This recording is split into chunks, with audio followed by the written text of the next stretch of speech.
Hello, everyone.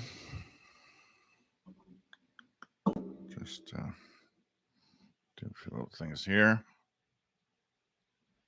There we go. I have a little problem with my window shade that kind of got tangled, and I need to buy a new one.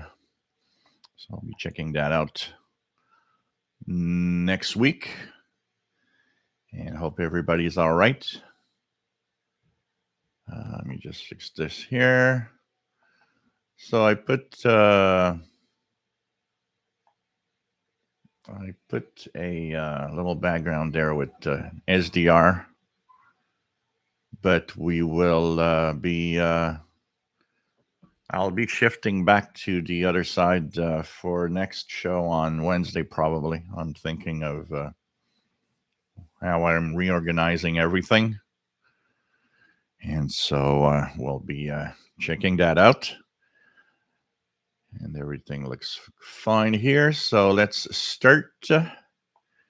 How is everybody? Hope everybody's going well. Let me just make this a little bigger here. Bigger here. And here we go. So welcome aboard, everyone. This is the Shortwave Live Show. We are here twice a week with a show about radio, or as I described it today, invisible waves that travel across the world.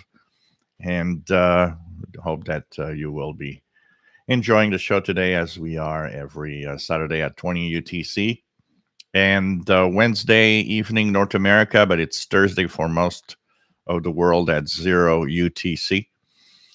And of course, we talk about radio when we have fun. And coming up in a couple of weeks, I'll be, and this will be a regular feature. I will be possibly doing some form of trivia, shortwave trivia. And what I will do is that the answers that you guys will have to be sent by email to me directly. So nobody answers in the chat room. You keep all quiet and you answer by email. And all the people that will have participated, you'll get a e-certificate through email that you can print, or that you can just keep, and it will have your score, and of course the answers to the trivia quiz questions will be also sent at the same time, so you'll know which ones you missed if you did miss some. So we'll have that feature from time to time.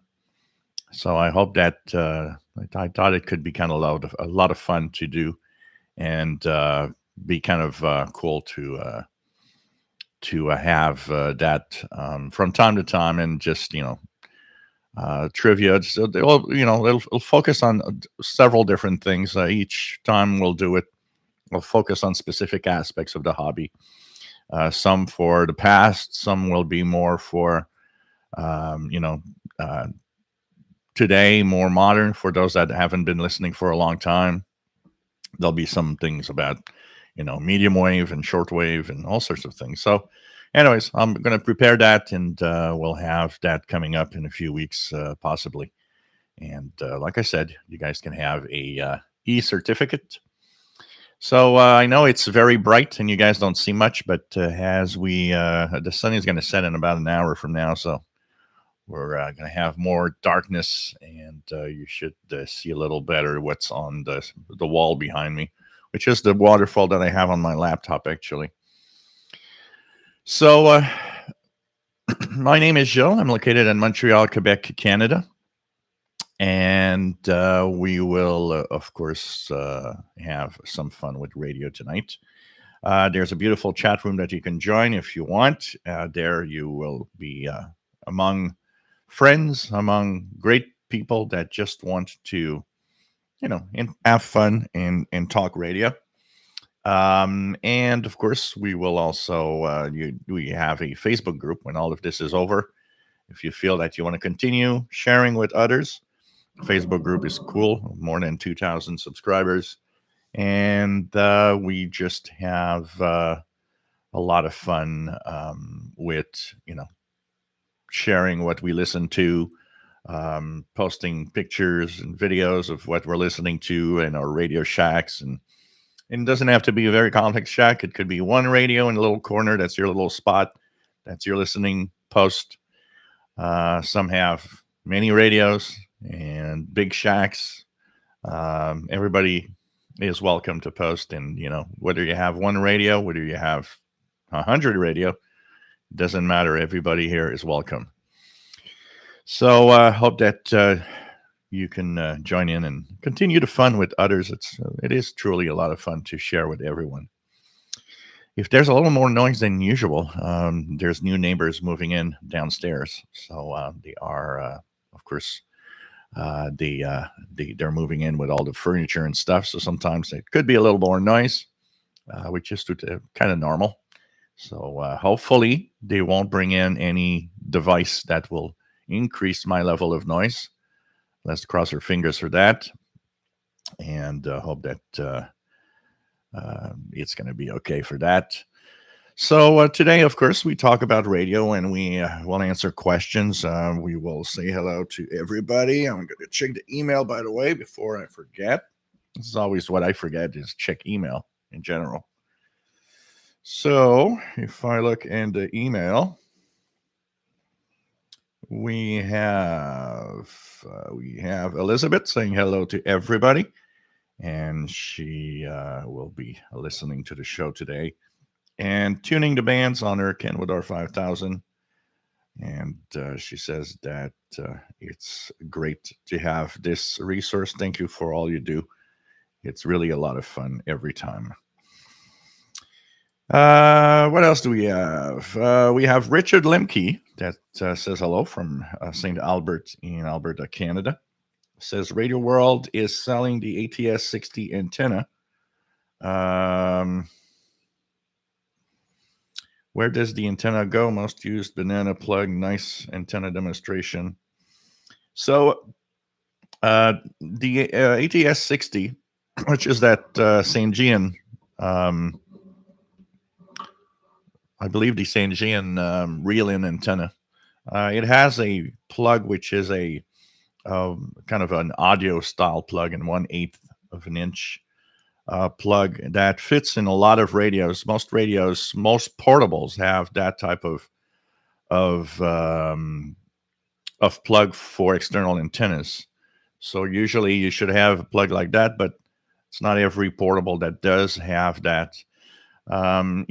For radios that don't have any external antenna plug, most of the time I will probably just say, get a piece of wire and alligator clip and just clip it to the telescopic when you want to have an antenna.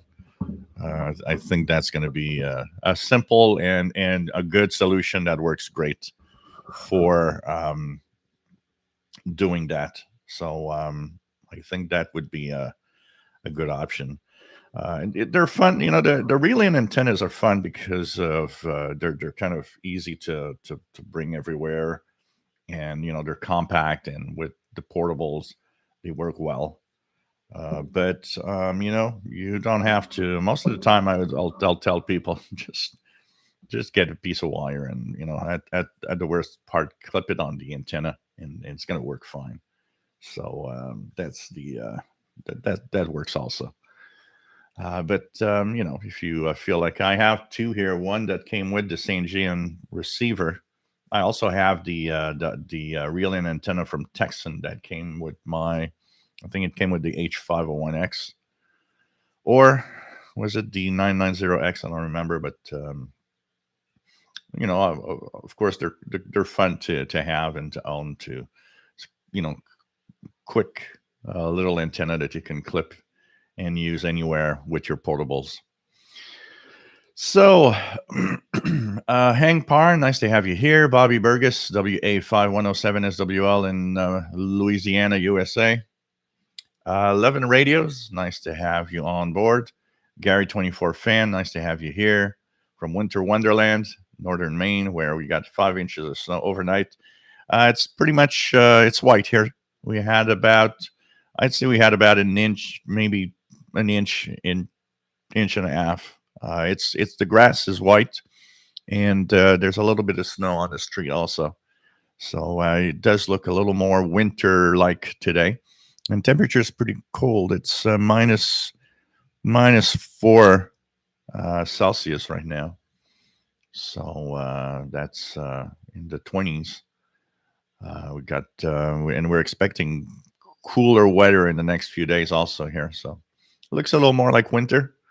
I'll probably be putting up the Christmas tree this weekend, maybe tomorrow. Be taking everything out. What else do we have? Richard says, hello from Albany, New York. We got wet snow last night, covered the grass. I'm only 30, stood tall and proud in the snow. Yeah, it shouldn't be a problem. Mine has been outside for, I think it's going to be its third winter now. And, rain, wind, snow, ice, snowstorms. It just went through all of these winters without any problem. So it's pretty sturdy antenna. Matt, nice to have you here. MDK2 from Denver, Colorado. Blind Picker, nice to have you here, Rob. W0RAB in Connecticut. We have Randall Klontz, nice to have you here from Northeast Illinois. Andy Coley, nice to have you here. We have Brad, nice to have you here, and 5LUL. Sorry, WA5192 SWL. We have also Arthur's Other Crafters Kitchen. Greetings from Massachusetts. Making some coffee to fire up the radios in the kitchen tonight. Cool. Zen Farrell's nice to have you here. We'll be following along with the Air Spy HF Plus Discovery and a glass of Gervais Chambertin left from yesterday. Okay. And I have my, I went to the grocery yesterday and they didn't have my usual cranberry juice. So screwdriver for today again, which is orange juice and vodka. So cheers, everyone.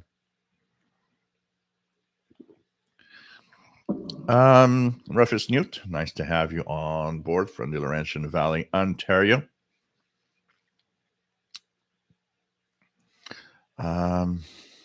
Jeff McLeod, nice to have you here from Minnesota. Dwight Itchins, nice to have you here from coastal Virginia. WA4. Man, I've got a cat in the throat. Sorry, guys. W84532SWL for Dwight. Dwayne, nice to have you here from Northeast Tennessee. Robert Cross, nice to have you on board. Charlie W8CFO from Columbus, Ohio. David KJ4CMY from sunny central Georgia, nice to have you here.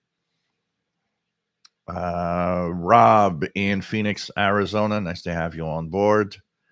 John, nice to have you here from the UK. 2E0JGR, all eager and active on here already. David in Barcelona, nice to have you on board, my friend. ¿Cómo está, mi amigo? EA3 IEK EA4998URE.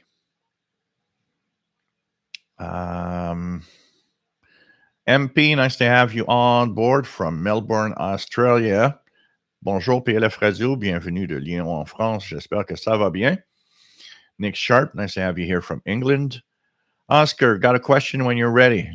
And just write it down. When I get to it, I'll be answering. So just type it, no problem. Solar Drew, nice to have you on board from Ohio. No, actually it says Michigan finally beating Ohio. Okay. Nice to have you here, Solar Drew. Kimberly, K6YYL, nice to have you on board from California. Dean, nice to have you here from Central Georgia. John Clay, nice to have you here. Christian Marcoux, j'espère que ça va bien. Nice to have you here from North Bay, Ontario. Catalan, nice to have you on board from Germany. What else do we have?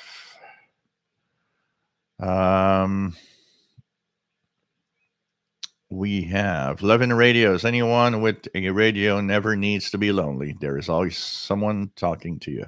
Yep, absolutely. Absolutely. Brent, nice to have you on board from Brockville, Ontario, Canada. Nice to have you here. We just try to get some, I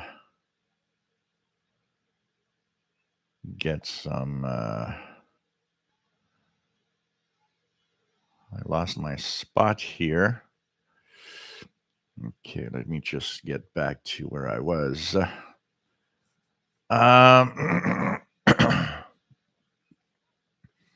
So,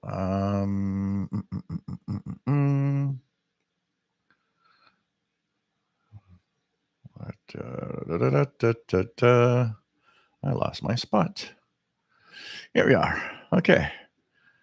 Hi, Brawler. Nice to have you here from Northeast Arkansas. And 11 radios. Well, here in Canada, it's not Thanksgiving. We had Thanksgiving last month. So here, yesterday was just the same usual day, and Thursday also. John Beckham, nice to have you here from Northeast Florida. We have Vince. Salut Vince, j'espère que ça va bien. Nice to have you on board from Deux Montagnes. RJDA Dakota, nice to have you on board. WA0113SWL. Andy New from Bristol, UK. Avid tea drinker, nice to have you here.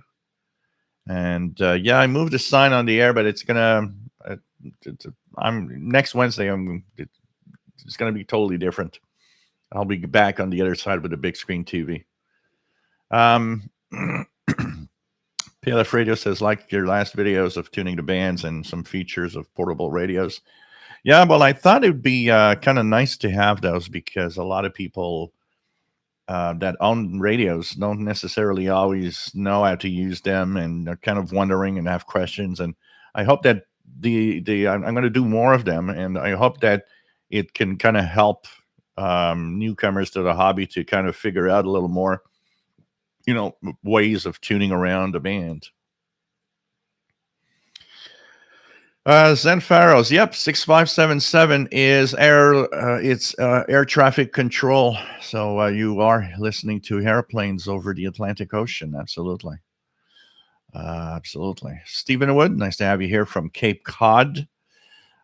Keegan, XN80Xer, nice to have you on board. We have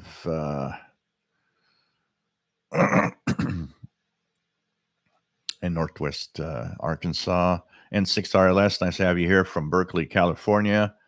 Robert Cross, why is shortwave not as good in winter? It's as good in winter as it is in any other time. You just have to readjust because depending on where you live, the shorter days and longer nights shifts propagation in a different way. So it's really the nighttime, especially, it will be more on lower frequencies because the nights are very long. So the ionosphere is not as as dense. So it'll happen more in the lower frequencies, but it's different. But it's not. I would not say it's not as good. But you have to listen at different times. For example, in winter, what you have that is not much of happening in summer.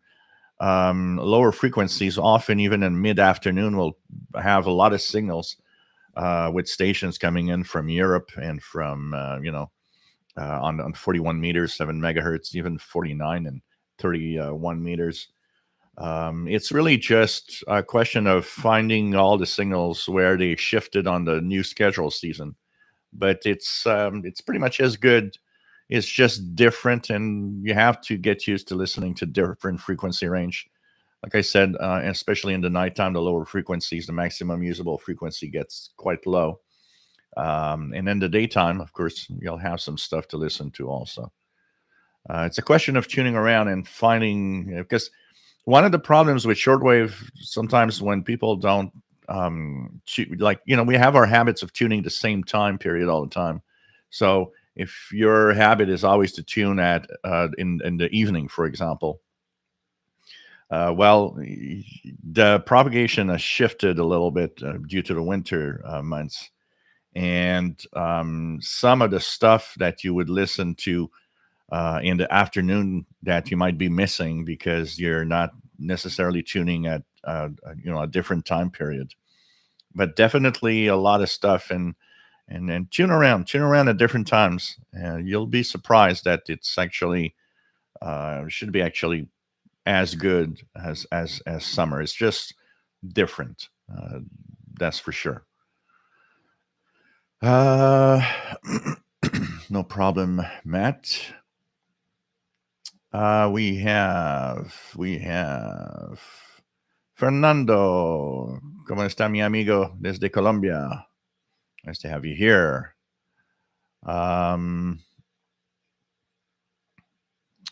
We have says Rob says all radio lovers and new radio comers are welcome. Absolutely, absolutely, everybody. Avid tea drinkers waiting for an Amazon to deliver is Ethon Elite Executive. So cool, cool. TVDXer, salut, ça va bien. J'espère que tu vas bien toi aussi. Oscar, thinking of getting an LA30 antenna. Do you bother to rotate as needed, or you set it and forget it? For shortwave, the best way to use it will mostly be to set it up and rotate it until you have the lowest noise possible and leave it like that. For most of shortwave, especially when signals come from far away, rotating has very little effect on the signals. Now, if you use it on medium wave, or if you use it on signals that are much more local to you, now rotating it could be very useful, especially on medium wave when you're tuning a medium wave band. You might want to null out some stations to get others and stuff like that.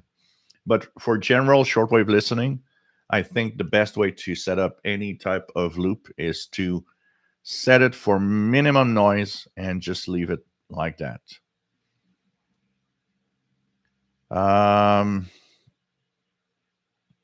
Levin Radios, my favorite portable I'm using right now is the Ethon Executive SSB. I fall asleep to distant AM with it and use it out in the world. Cool.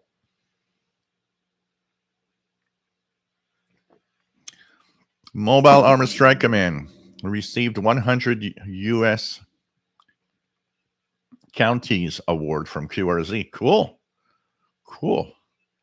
Stephen Wood, anyone have any suggestions on a transceiver for a hopefully new ham? So yeah, lots of choice out there. I think it's important to make a wise choice. There's a lot of different transceivers that are popular. I know some like the ICOM ICR 7300, but there's a lot of choices. You gotta choose wisely. Everybody's saying hello to Elizabeth. Paula Pinto, CT1 ETE from Portugal. Nice to have you here. Pretty cool. Pretty cool. And what do we have? Peter, what was Facebook group called again? I missed the name. It's the same name as the channel here. Official SWL channel. So it has the same name as the YouTube channel here. Jeff King, nice to have you here from Jacksonville, Florida. John Ritson, Jill and everyone else, I speak from experience of ownership that the genuine Malahide DSP2 with the new firmware 2.10e is really evolving and performance improving each update, long waiting time. Cool. Mika Delmage, nice to have you on board. Says I heard the sad news today of the passing of Eric Bushman, a wonderful producer, presenter on Radio Netherlands, far too young. Oh, I didn't hear that sad news. Wow. Okay. It's one of those unfortunate events. So, wow. I wonder what age he was. Do you know what age, Mickey? Out of curiosity. Um, mm, mm, mm. Chris Powell, nice to have you here from Minneapolis. Neil from UK, nice to have you here. Jeff Williams, nice to have you on board. And he says hi to Elizabeth also from Southwest Cornwall in the UK. Brent from Brockville, Ontario, Canada, nice to have you here. What else do we have? Sunfaros, propagation riddle. Usually CHU 3330 is strong and 7850 not so much at all. This afternoon, it is the reverse. Yeah, it can happen. It depends on, a lot of the ionosphere shifts a lot. So depending on, ionization and all sorts of factors, sometimes the skip distance of a signal that you never hear changes and suddenly it's there. One that I was amazed once was I never hear CHU on 14670 because I'm too close and it probably, propagates over me.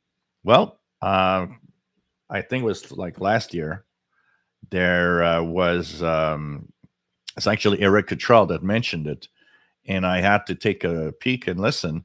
And 14670 was like S9. It was like crazy strong. And it's like, wow, I never hear it. So the pad, the skip was extremely short. And so, it happens. And, don't forget that shifting seasons, longer nights, shorter days, and all of that also changes the properties of the ionosphere. So what happens is that you might have shifts in the frequencies for different stations. Gabri Mir Radio and Passions, nice to have you here. IV3MIR. Matt says we had cold and bit of snow on Wednesday, but it all melted on Tuesday. Back to really balmy weather, hitting 70. Wow. Jetcrafter, nice to have you on board from southern Maine. Dusting of snow here last night. Andy News says pulled the trigger and ordered the MLA 30 Plus and another SDR, the AirSpy HF Plus Discovery, also handheld. So cool. You'll be having a lot of fun. David KJ4CMY says no snow in Georgia. So I can still go out in shirt sleeves. So a good time for radio. Art Dodd, nice to have you here from New Jersey, K2ADC. David is drinking lemonade again. And Charlie at WHCF ODA and T60 comes in an adapter that clips into the portable antenna. Oh, that's cool. At least it gives you the possibility to have all the options, including when you don't have the an connector for a outboard antenna. What else do we have? Matt is on his second cup of coffee. René Charbonnier from Radio Classic Sunday. Nice to have you here. Pretty cool to have all you on board, of course, as usual, and see the familiar names that we have. We have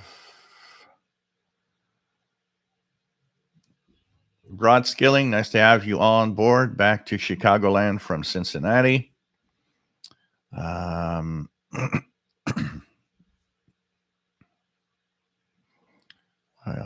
If I miss a name or something, please say hi again. I am slowly getting down, but I'm still a little far from the bottom. Matthias Zaruski, nice to have you on board from South Germany. DO8ZB. Pretty cool to have you here. I don't know what's happening with this keyboard. I'm constantly. Can I? Something cannot. It constantly shifts. I'm going to do something like this instead. I think that's going to be way better. And I won't lose my location when I'm going down.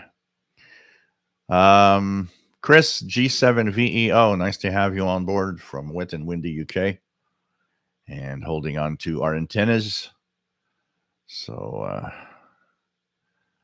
cool. David in Barcelona.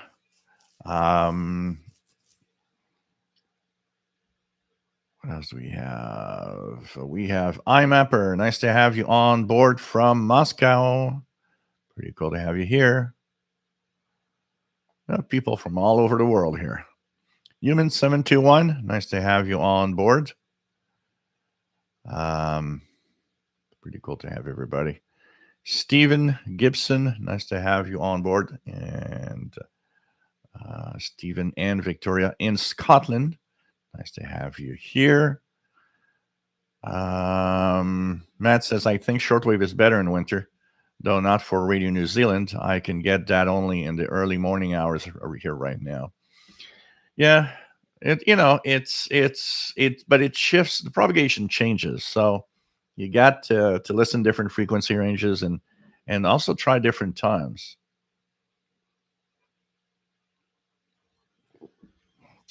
Yeah, with the rising sunspot cycle, the solar cycle, it's going to be interesting to see the shifts in the next few years. At least one thing that is helping out this winter, even though we're still at the low point in the solar cycle rise, is that the solar flex is hovering at 80, 90, pretty much always staying above 80 at least. So even though it's not that high, it's better than last year when it was pretty much always in the low 70s or upper 60s for winter. So there's definitely some help there for sure. Kimberly, at some point, can you in your show make we get a peek at the snow? Well, let's do it right now so that it's a little complex to do right now, but we're going to do it now. Try not to get off. So I have a weird setup right now, but this is what it looks like outside, Kimberly. This is what it looks like. My windows are crazy dirty. I need to really. This is what it looked like outside. So just for you, Kimberly. Just for you. And not a lot of snow, but it's white. Feels starting to feel like winter in Christmas. Cygnus Rider from Rochester, New York, WA2092SWL. We have Jetcrafter 25,000 time signal coming in here in Maine. I haven't heard it in a while. Let's check it out here. 25. And are we getting anything here? I got it many times. Right now, I don't see it on the display here in the waterfall. But I've heard it many times in the past few weeks. It's one of those more of a winter thing for me for propagation. Human721, I have a question. Can a radio become worse if used for a long time? It's an analog radio and on for 3 hours a day. Electronics is pretty rough. And in general, if the radio is handled well, if the radio doesn't suffer from, misuse or abuse, you could technically leave a radio on 24 hours a day for years and performance won't be really different in 2-3 years than it is now. It shouldn't degrade or, if there is a noticeable degradation of performance after a few hours, it might have some defect. It might have a chip or even a capacitor that might actually be bad. Because in general, I have radios here that have a great example. My Kenwood R5000, when I had the dots problem on it, um, I left it on 24 hours a day for a couple of years, and there was no difference in performance or anything. But it was going bad because of the circuitry. You know, the R5000 has it's a common problem. The dots problem and stuff like that. But overall, most radios, I have radios here from. My first radio, the Realistic DX100, still works and seems to be, pretty much the same performance as it was in 1982. Which is crappy, but it's over time you shouldn't see much of a difference usually. I don't think you should see degradation of. You can use it as much as you want. You can leave it on 12 hours a day if you want. It won't change. There's no problem. Not going to have a noticeable problem there. Living radios enjoys listening to AMDX with the AM200 loop, which works really nice. RJ88 Dakota, some of my best reception on the 11 meter band was during the winter in the morning. 25790 and 21535 was best. Yeah, actually, there's a shift in propagation that I've noticed over the years. For example, when the 10 meter band is open, I hear way more stuff from Europe and South America on 10 meters in the winter time that I would do in the summertime. And I remember reading an article about this in a magazine at some point. In summer and winter, the way the ionosphere is ionized actually makes a difference in where you will hear some signals on some of the higher frequencies. And I noticed that in the summertime, I would hear much more local stuff, more like, listening to hams in the US and stuff like that on 10 meters when it's open, where in, December, January, I would hear hams from Europe and in South America. The skip distance seemed to be much longer in the winter than it is in the summer. So, there's all sorts of these propagation shifts over, the seasons and the months that are that show up as you listen to the bands over time. It just I always try to simplify propagation in a way that people kind of understand the basics, but I'm there's probably a whole science behind this that could be easily said, and that could probably there's a science behind the ionosphere and the propagation that is probably extremely complex over time. It's pretty crazy. Lloyd, nice to have you on board from windy and chilly Cumberland, Rhode Island.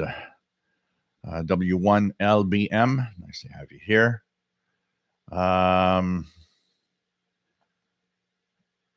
John Beckham, I always heard that that nighttime medium wave DXing is always better in the colder winter months.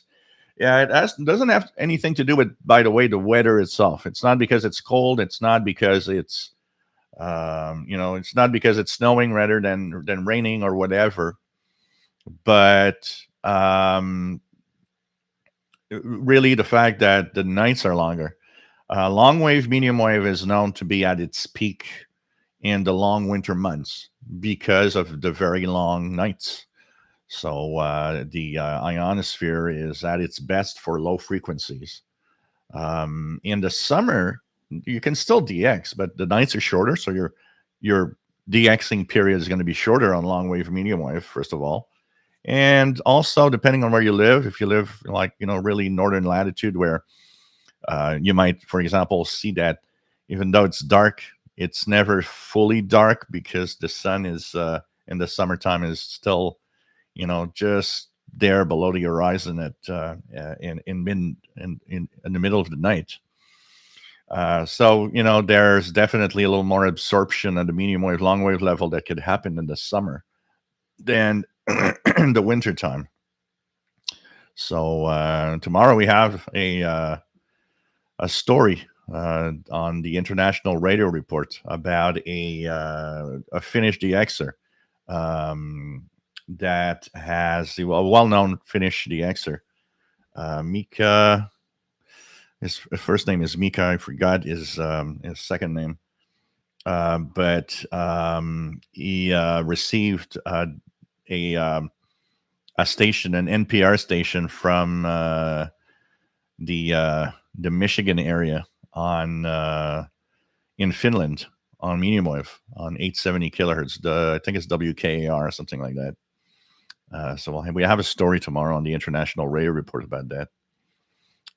And you got that like in the end of October. Frank, nice to have you on board from the Netherlands.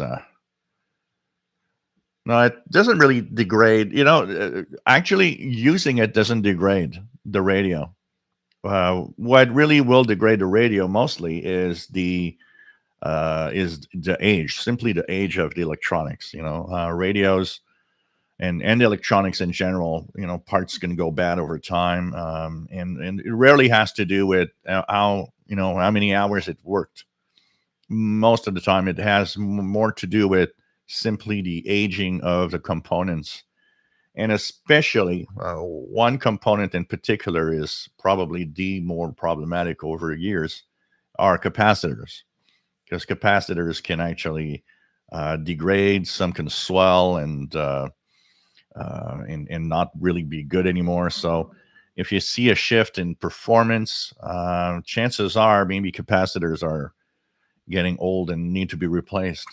But it's not the actual use of the electronics. If you use it 24 hours a day, it's still going to degrade at the same rate as if you use it just 1 hour a day. That said, the only thing that could degrade because of usage over time is the fact that a radio, if a radio becomes hot when it's working. For example, the Kenwood R5000 comes real hot when it's actually on work, turned on.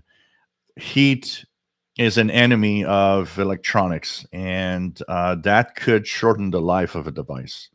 But today, most radios today run pretty cool.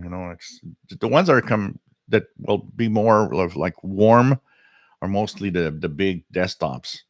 But in portable receiving, portables today run real cool. You don't even notice that they actually warm up.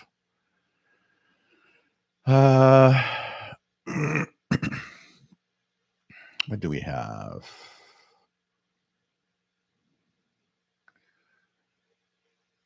Nope, I haven't received a PLF radio. I've not received my noise reduction device yet. I'm going to check out here, see if there's any. I'm going to check the tracking. So it says arriving possibly December 2nd, which would be this week.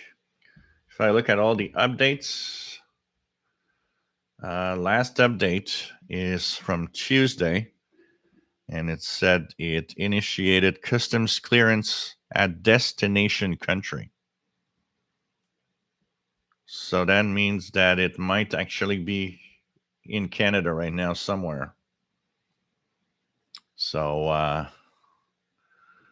we'll see.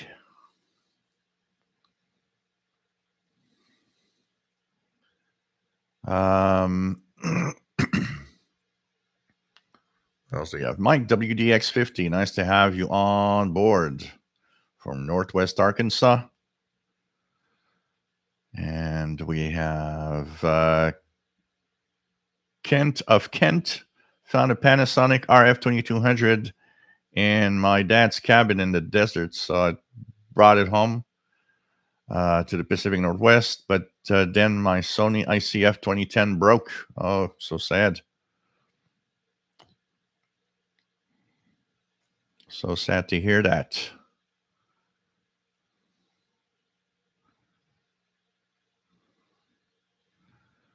So what else do we have? What else do we have?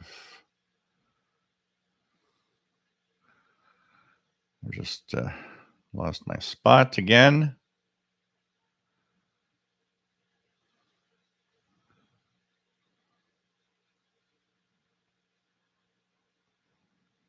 Spot again. Okay, fast load. Nice to have you here. And yeah, continuing the course. I'll find an examiner to. That's mostly what I will need to do now is find an examiner to pass a test. I'm going to check that out sometime in December. What else do we have?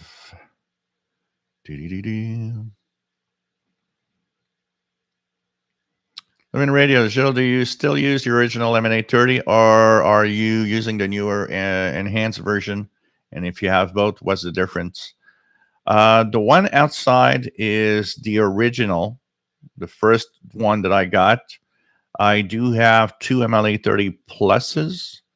After really a lot of playing around with them, there really isn't any noticeable difference between both.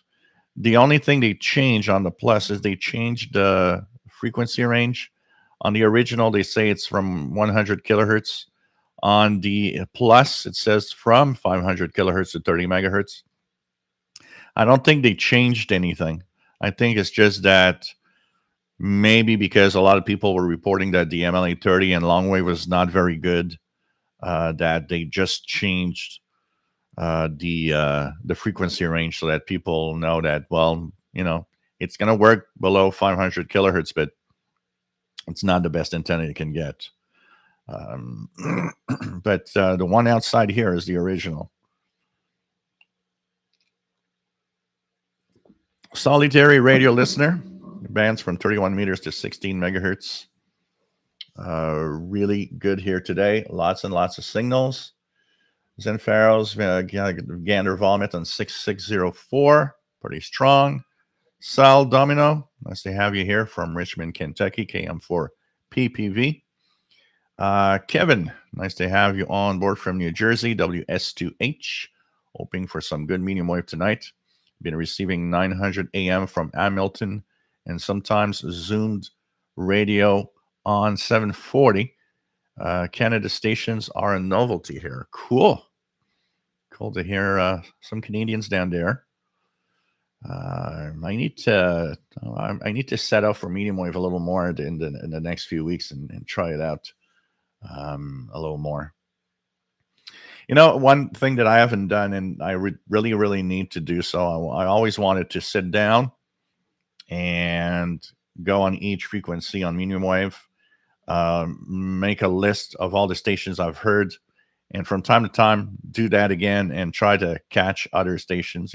Many of the frequencies we hear 2 or 3 different stations, and also from night to night, the propagation being different sometimes. Like one of the examples, 1010 here.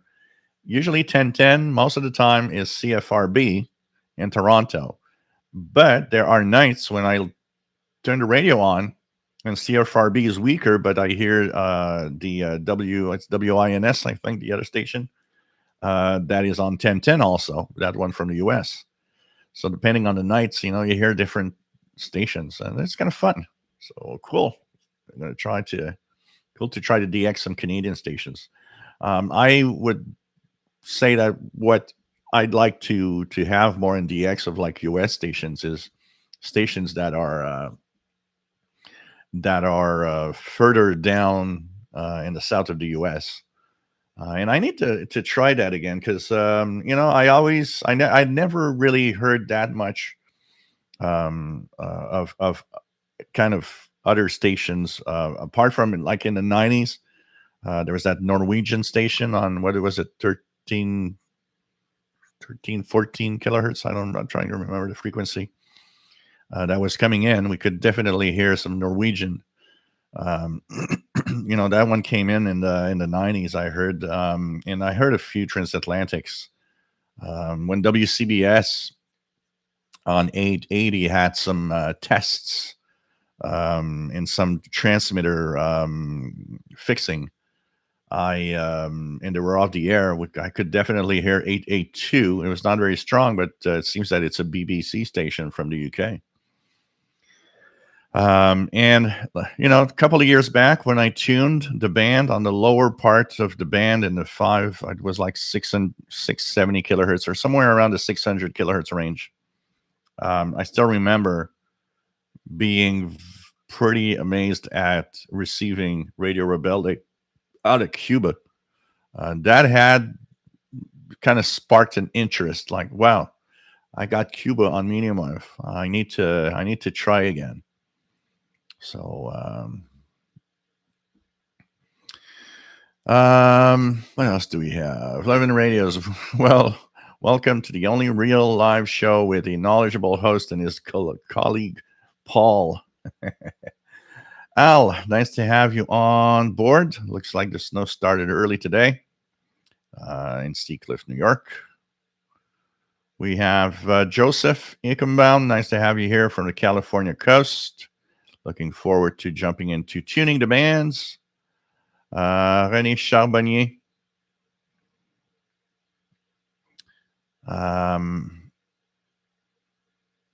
Dang, I lost my spot again. I hate it when it's like that. Okay, let me just get it here. So René Charbonnier says he bought a Texan H501X today. I won't let it go. Cool.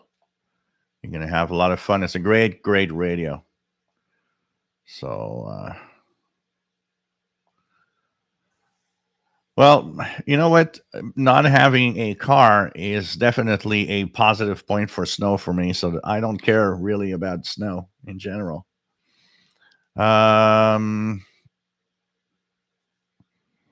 That's how I like to see snow on video, David says. Vahan Yazarian, nice to have you here from Berkeley, California. Mike WDX says it's a winter wonderland. Last time we had a request for an outside view, the YouTube stream went down. Yeah, I don't know what exactly had happened, but this time it held up. It held up. Snow and bongs. John Beckham says, I have a hot cup of green tea with a twist of pomegranate and a healthy bit of sweetness. Cool. Enjoy. That's great. Great for warmer weather. So, Mickey Dalmich says, Jonathan Marks reported that Eric Beauchemin passed suddenly on November 6th. It would appear Eric was in his late 40s. Oh, man. He was fluent in 6 languages and did many documentaries on Radio Netherlands. Man, in his late 40s. That is very young. Very young. K6YYL. Kimberly says, beautiful. Thank you so much. The snow is a nice blanket there. Yep. It's nice. I like it. But then again, I think people that hate snow the most are the ones that have a car to take care of. That's a different thing.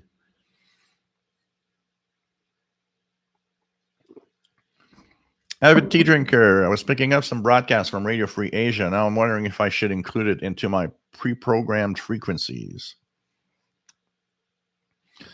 David says, I'd love so much to not have my Q2H in a snowless location. The last time we had snow, like I have here outside, was in 2009. Tarek, nice to have you on board from Cairo, Egypt, with temperatures expected of 30 to 33 Celsius. So, yep, rest in peace, Eric from Radio Netherlands. Sad and so young. Son Farrell says, I like the AN200 loop because it has the jack. I also have the much older Select antenna, which has better performance, but not the jack. So I prefer the AN200. Yeah, I remember that select antenna. There was a lot of ads for that antenna back then. Oh man. Hey Marcel, nice to have you on board. Victor, nice to have you here, and happy Thanksgiving weekend, of course, to the US. Friends, Violet Sky, nice to have you here. But F Radio, so this is the first time I see a device with a huge frequency range, 8 kilohertz to 8 gigahertz, like this one. What is that? Just check it out here. Oh, yeah, that box. Wide bandwidth SDR. Yeah. This is a very expensive receiver. One of the things I always say when people look at these devices, I always say, don't be fooled, you know, by the really big frequency range of the device because, for the most part, once you go above 1 gigahertz, there ain't much that you're going to get on your radio. So it's if it's good, probably for very specific tasks, it could be interesting. Especially for there are some ham bands in the gigahertz range that might be of interest for some, but overall, Keegan says WKAR is in East Lansing, Michigan on 870. Zen Pharaoh says the one thing that accelerates aging of electronics is heat. If it runs hot, you will recap it sooner. So you're right that it isn't use. It is if it runs hot or stuff like that. Yeah, because used by itself, electronics that stays cool, using it doesn't wear it out. Honestly. Sunfaro says you just mentioned eat, so when you get to my comment, we can ignore it. It's okay. It's okay. WF7I Homebrew, nice to have you on board. Nice to have you on board.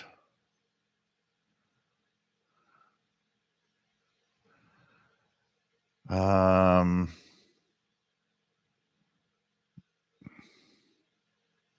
else do we have?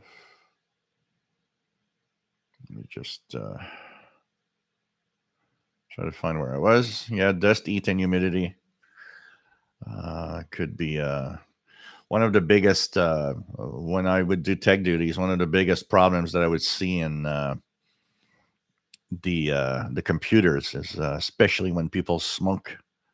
Oh man, that the dust and the cigarette smoke and it creates that weird yellow goo that's disgusting, and it gets trapped everywhere, especially everywhere where there's fans pushing the airflow. Mobile armored strike command heat can be a killer in avionics systems. I've seen systems that burned up when left on for an extreme long time. Dwight, to have a couple of older radios that had not been used for years that are working better now that I have them and are using them.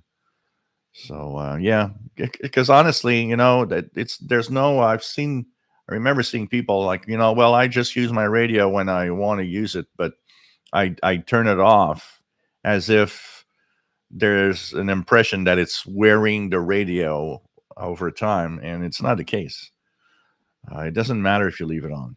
I leave my stuff on all the time here, and it doesn't wear out more than not using it. Tarek heard a ham from Costa Rica last week. Cool. Charlie WHCFO, heat is a major factor of deterioration of components. Absolutely. It happens, John. It happens to all of us.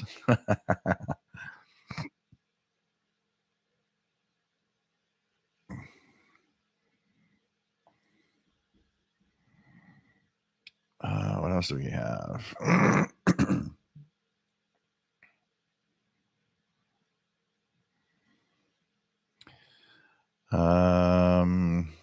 Van says good source for old radios is repair shops, unclaimed repairs. Yeah, I remember there was a electronics shop like just two corner streets from here, and I remember going there, and the guy had several old radios, transistor radios, but old shortwave models that he had in the display, and basically they were radios that he fixed that were either unclaimed or simply people giving it to him and saying, "Look, it doesn't work, but do you want it?" And he would repair them and then put them on sale in his shop. It's sad that he's not there anymore because I definitely would have gone back there to check out. He had a lot of stuff, but last time went before he closed. I still remember last time I went there was probably somewhere like in 2005 or something like that. He closed not far after that. And I mean, that guy was like 80 years old. And so when he closed, actually, I passed in front of it one day and it said that the owner had died. So it's like, yeah, well, he was like 80 and it was like really slow. And I remember I would go there because they had a huge collection of tubes.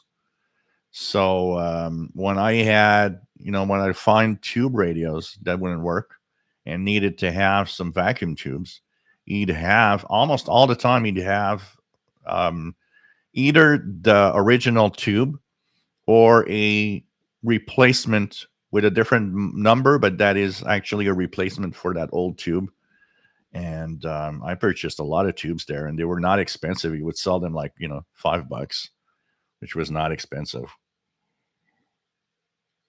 So when I had radios, like my All American fives or sometimes other models that I had over time, I'd simply go there and sometimes I'd purchase all the tubes for a certain radio because I would think, well, if the radio, if one of the tube burns out, I'll have a replacement for it,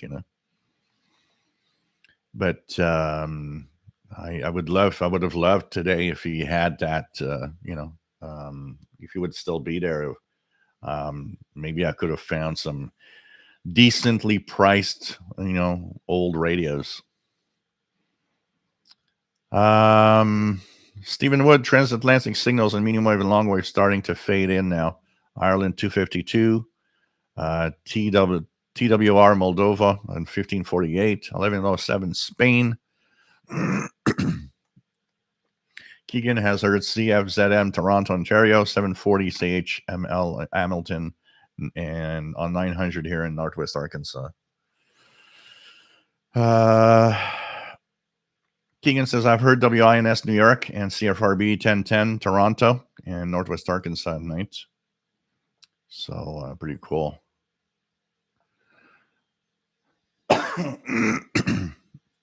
David, KJ4CMY, I already have a spreadsheet for my medium wave loggings every couple of evenings. I had a few more. Cool. Artist Autocrafter's Kitchen. Thinking of trying an MLA30 on a Panasonic RF2200 tonight. Will it overload? I don't think so. It makes signals stronger, but I don't think it doesn't, and it doesn't overload. And what also is nice and neat is that it's very, its peak is so narrow that it amplifies what you're listening to, but doesn't amplify the rest. And that, of course, helps a lot. What overloads more receivers is the local stations. If the local stations get amplified, then the radio might get overload. But the AN200, what's nice, or MLA30, I don't know why you said AN200 because you mentioned MLA30. On the MLA30, okay, will it overload? If you have some strong local stations, maybe. But if you don't have too many strong local stations, it might actually be okay. I don't know why I had AN200 in my head when you actually said MLA30. But anyways, the MLA30 is an okay performer on medium wave, but it's not the best. It does work, but I suspect that the W6LVP loop that I have, if it didn't have that, um, the, might probably be a better antenna for medium wave, long wave, but it has a filter, so I can't. It doesn't. It blocks all the medium wave stations. Violet sky medium wave reception changes a lot from day to night. In Christmas, many are turned off in Mexico City and allow US to have gates to make some DX. Cool. Kimagzi 1976. Hello from a snowy West Michigan. Yeah, Mika Mekalainen, something like that is pronounced, is in Finland. David, Radio Rebelde is common here on a number of frequencies. They have a lot of them. Yeah, they kind of are on almost every frequency to try to block the US stations. Gary 24 fan, I know you covered this several weeks ago, but what's the difference between the H501, 501X? I recalled it was very minor, but could you cover that again? So the X is simply because it's the export version. So it's the one that is for the international market. The radio is the same. It's just that there are some presets in the radio. The presets are slightly different on the 501, but it's still, you can change the presets to your liking and make the 501 a 501X. It doesn't matter. It's just by default. The presets for the frequency ranges, like long wave, medium wave, is different, slightly different, but same radio. It's just that the 501 without the X is technically made for the Chinese market. Robert Prosper, should a man indicate his interest in AM DXing and shortwave to social media? Yeah, why not? Why not? Living radio. So I got a Texan H501 based upon all the research. Videos prompted me to buy it above any of the other big Texans. It is now integrated into my radio life, and the uses the PC audio. Yeah, because it has that feature. For those that don't know, the radio is capable. The 990X also, by the way, the radio can be used as a PC speaker. Because of its great audio and great frequency response in the audio, it can be used as a PC speaker with the USB port, and your computer will recognize it as an outboard audio device. Jim's Radio Check. Nice to have you here. A little bit of DX coming in the low end of the CB band now. I heard some yesterday. I heard some activity yesterday in the CB band in the evening. Keegan says other 1010s that I've heard: Northwest Arkansas are KRNI and Mason City, Iowa; KXEN, St. Louis, Missouri; KTNZ, Amarillo, Texas; KSIR, Brush, Colorado; and WJXL in Jacksonville, Florida. Cool. I need to do more DXing on medium wave. It's definitely a band that it's definitely a thing that I don't spend enough time going through. Christian Marcoux removed his MLA30 from his balcony for the winter. Need to shut that window tight. I placed it at the window. Don't seem to pick up as much, but I'm glad I can use it this winter. Yeah, that's one thing. What I have here, so I have two antennas outside. So the window that you guys see there, my cables go through that window. What I do is for the winter, since my cables go through the window, I have to leave the window slightly open. So for the winter, what I do is I have these foam that you could buy at the hardware store. It's like it's kind of a foam, and they're kind of you buy them by strips. And so what I do is I put foam, I put duct tape over it, and on both windows, and that it's not 100%. I can see that when that is like that. My room does get colder faster because of the slight difference of the window that isn't, airtight as good as it should be when it's closed. But I accept that fact in exchange of having outdoor antennas in the winter, for sure.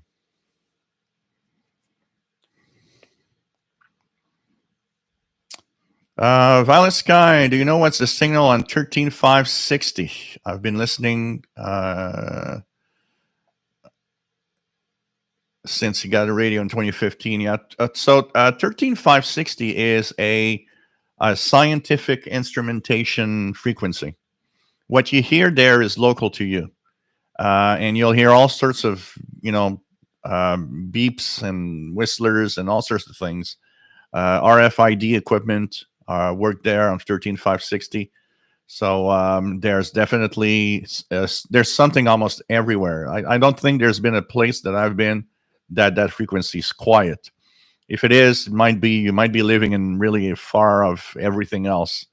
But 13560 is a scientific instrumentation frequency. So you will probably hear beeps, whistlers, whistles, all sorts of little noises that are on that frequency. Especially if you live in a city, in a big city, you always hear something there. Aerial imaging. What's up, everyone? We're talking about the AN200s. I'm wondering what people think of the AN200 PL368 combo for a medium wave DX setup. Well, you know what? That will be a great excuse for me to do some medium wave tonight. I will use the AN200 and with the PL368 and the CountyCon GP7 SSB, which are the same radios basically. And that will be a great use for my AN200 tonight. I've got the cables, everything. So you know what? I'll make videos because, of course, that antenna jack is for medium wave. Khalid, nice to have you here from Riyadh, Saudi Arabia.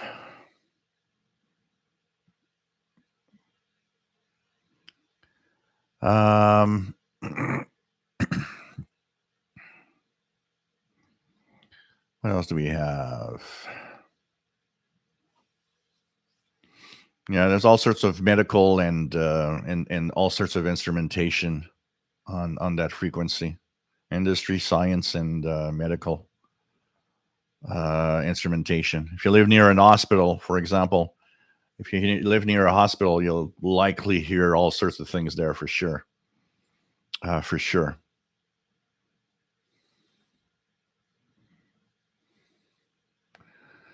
Let's say that at 8 gigahertz Zenfaros, you better have some really, really good cables because that's the frequency range where you will definitely have a lot of resistance in the cable. So you'll need a really good cable to go to 8 gigahertz. Can tell you that. The Mike WDX50 above 1 gigahertz set aside for space alien frequencies. Yep, the 501, the internal ferrite can be you can use an outdoor antenna for your long wave, medium wave, which is fun. Even FM, which is something very unique. PLF Radio, remember a few years ago you presented all the radios you have during your live shows. Will you do something like that again? Yeah, I'm thinking about it. Somebody asked me the other day if I would to go back to my radio collection again and all the stories that go with it. And since I am replacing my radios back into the shelf, I think that could be a nice thing to do. So we'll be checking that out in the next few weeks and going through the radios again. And and probably I will find some radios that I forgot that I even own.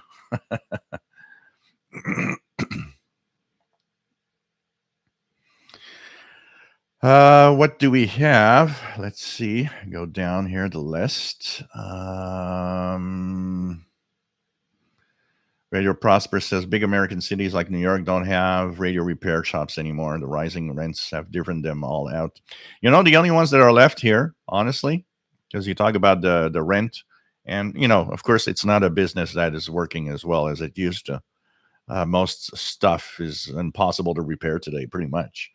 Um, the ones that are still here, that still exist around where I live, are the ones that the guy has his own home.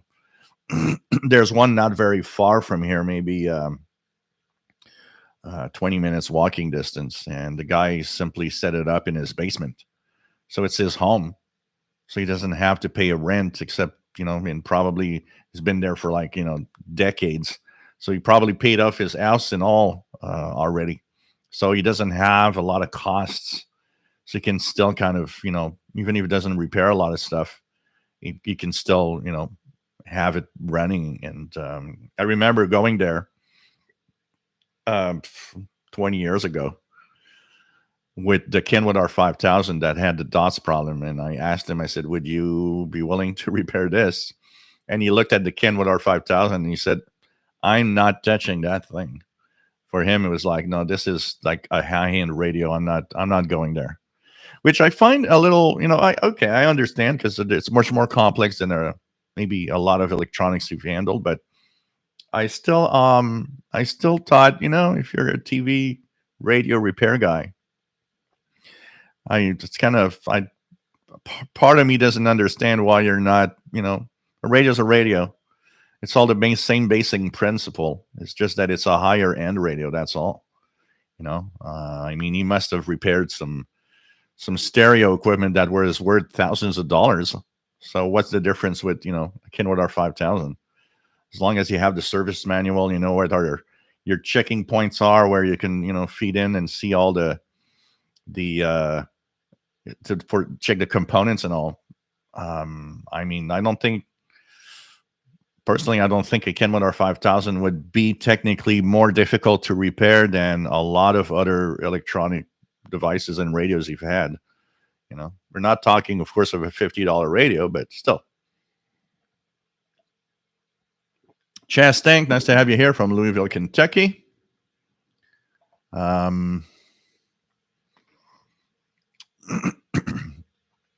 Dealing with chewed up cables from raccoons. Oh, Rudolph White, nice to have you on board. What else do we have? My WDX50 has porch stealing pet food, but never had in the attic.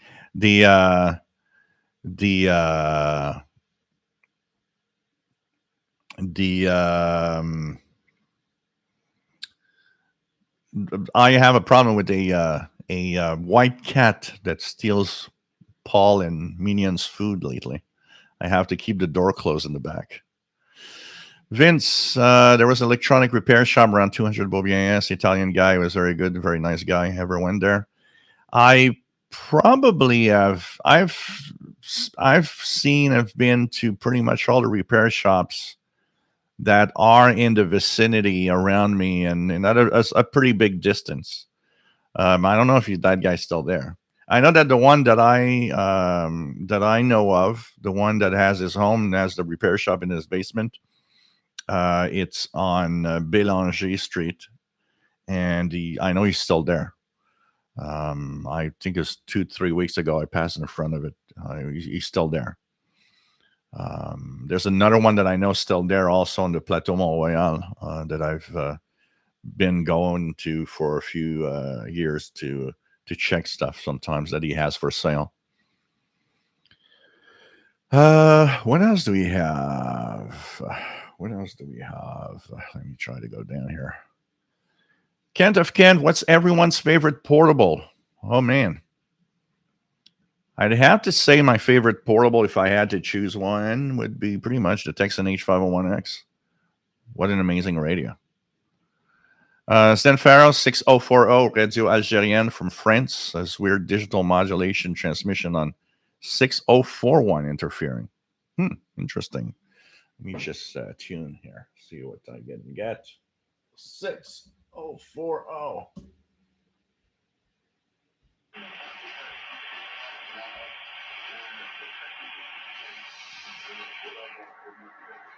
Wonder if you don't have some local interference, because I got 6040 here coming in quite well, but I do not have any trace of any digital stuff. So I don't know if it could be some local interference for you. Aerial imaging, I had some pretty nice results on the MLA30 on medium wave and the Drake R8. Admittedly, it's about the only one I've tried, but everything comes in great. Yeah, it's not that it doesn't work. I mean, I've tried it a few times in on medium wave, and I mean, definitely it works. Definitely it works. It's just that I know for a fact, and also notice actually that when you start going down below 3 megahertz, it as you go lower and lower in frequency, it is less and less sensitive. But like I said, it's not zero. It still works, but there are some better antennas out there.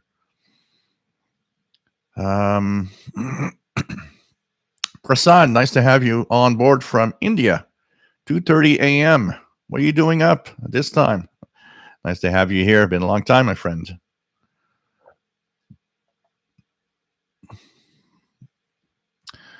No problem, Gary 24 fan. I'm here for that. I don't mind I don't mind answering the same question again. And anyways, some other people might not have been there at that time, or don't know. John Beckham says my favorite portable shortwave radio is my Seawodon D808, aka the XH Data D808. Zen Farrell says I thought pretty hard about getting a 990X or a 501X, but went for a Black Friday deal to get a second HF Plus Discovery to use with a remote antenna. So yeah, no problem. We have to. Money is not an unlimited thing, unfortunately. Jim Gordon says hi. Up here in the UK and Western Europe, people are excited by the increase in power of the legendary Radio Caroline on 648 kilohertz, up from 1.2 kilowatt. So they have bought an old 25 kilowatt Harris transmitter. Cool. It'll be easier to hear everywhere. Bill Mead, nice to have you on board. What's your opinion on the RSPDX's ability to handle strong medium wave signals without overloading? Like I said, it's not something that I've used much, but I have very powerful medium wave stations here in Montreal that are blasting away, and my RSPDX seems to be quite immune to the overloading. Of course, I have sometimes maybe pushed the RF gain a little down, but if you use the high dynamic range, because the RSPDX has the high dynamic range mode in medium wave, you definitely have some pretty good performance from what I've seen. It's all, it mostly will depend if you live close to strong medium wave stations, because the overloading on medium wave is not going to come from the stations that you hear from far away. They're never strong enough to overload the radio. It's really the local stuff that, if you aren't very far of a very strong medium wave station, that's a different thing. Aerial imaging, starting to get a lot more into medium wave DX. It's sort of a similar deal to distant shortwave listening, except there's no shortage of interest in listenable signals. Mike Jam, nice to have you here from New Hampshire. Kent of Kent, I do have Eastern Europe and Asian neighbors that leave a window open in an empty room, even in the coldest winter weather. I'm trying to respectfully understand. there are people that because when you close everything for the winter, one of the biggest problems is that the air inside could be sometimes of low quality and sometimes even make you sick. And some people actually, I have a neighbor on the other side in the backyard that's been living there for years, and I've noticed that every now and then, even in the dead of winter, even if it's minus 20, I see them open the door in the back and leave it on open for like a couple of hours. And I think it's to probably, to change the air inside the house. This place here is the isolation here is so bad that actually I probably don't even have to do that. There's always some, some air coming in from somewhere, especially when the wind comes from the northeast, which is in the back here. If it's cold, underneath my kitchen sink, I could feel the air coming in. So there's always an exchange of air pretty much in this home. Jim Gordon says has a D8082, one of the best value radios out there. Absolutely. Pretty good. Really, really good. Bob D, nice to have you here. Artist out of Crafter's Kitchen says, I've got the stock MLA30 coax fed through my vinyl replacement window, no draft. I'm reluctant to replace the stock coax as I don't think it will make any performance difference. From what I've seen in many videos and many posts of people modifying the MLA30, apart from making it more standard, so some people do change it because they want to have maybe like a PL259 connector or a BNC connector to fit whatever radio they're using. The performance itself, I've never seen anyone say they've seen a difference in performance from the stock coax to any other coax on the MLA30. So take care, Chastank. So sad to see that your YouTube's freezing up all the time. Hey, I'm pretty much down the list now. Cool. I've reached the bottom.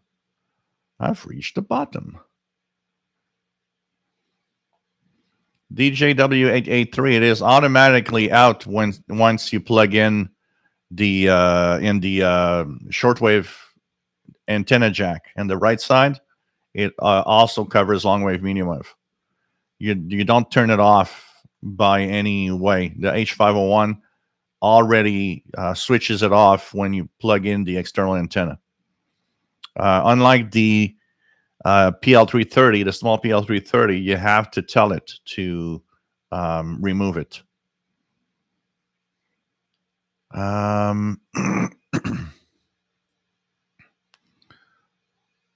What else do we have?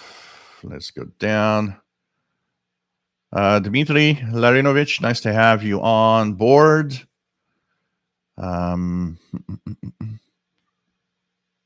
So 6,000 kilohertz has been pretty much off in the last few weeks for Cuba. I heard it, I think, last week once, but Cuba's been having transmitter problems. There's something wrong, always something wrong.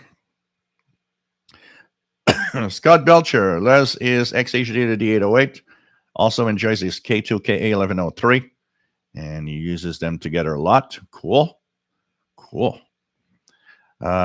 Jim Gordon says here in Scotland, Faroe Island Broadcasting is on 531, fading in at sunset. Runs 10 kilowatt from a former U.S. Forces Lawrence site. Wow. Pretty cool. What else do we have? Keegan has Field BT Radio, 5,000 kilohertz WWV, really good. Matt, weather without snow would be boring. I don't know how people without it cope with the monotony of nice weather. I always say it here, because I there's a lot of people that hate winter, and they just we have a lot of Canadians actually that for that reason go south. They go to Florida for 6 months. Especially elderly people, it's a very popular thing here. They go down to Florida for the winter. Um, I am one guy that likes the fact that we have changing seasons. There's always something different. A few months of winter with the snow and everything, then the spring and the fall colors and all of that. I like the different seasons, but not everybody does. Gang of Four had my PL 990X for 2 months now. Solid quality throughput throughout. Yep, pretty good.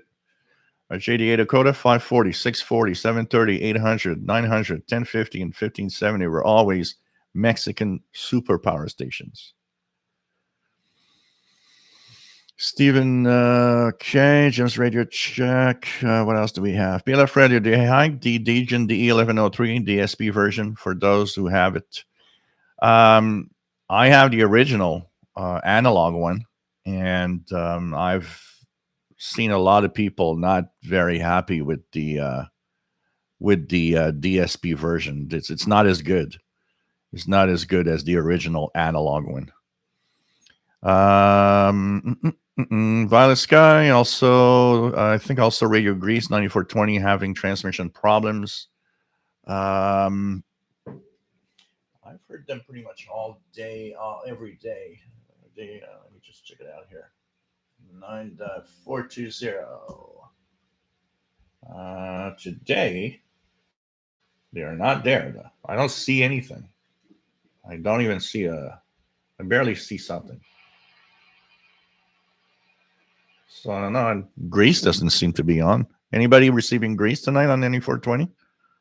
I see a small peak, but not really there. Could be just propagation. Could be just propagation. Brad, weather without snow would be great. It depends on everybody, Some people like it, some people don't. Almesam 6339 USB weather fax. Yeah, that's the Boston weather fax station. That's there.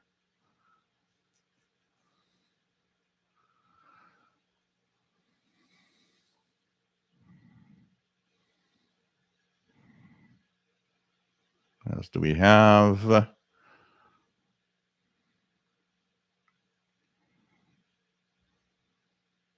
What else do we have?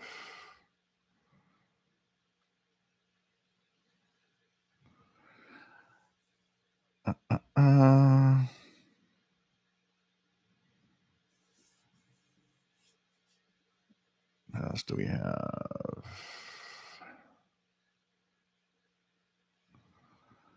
PLF Radio says that he thought I'm really far back right now is RFID and RF and FFC.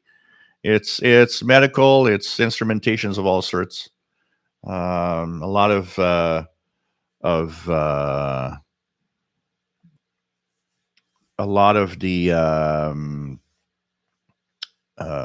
instrumentations that I need to send data at a certain distance could be on that frequency, honestly.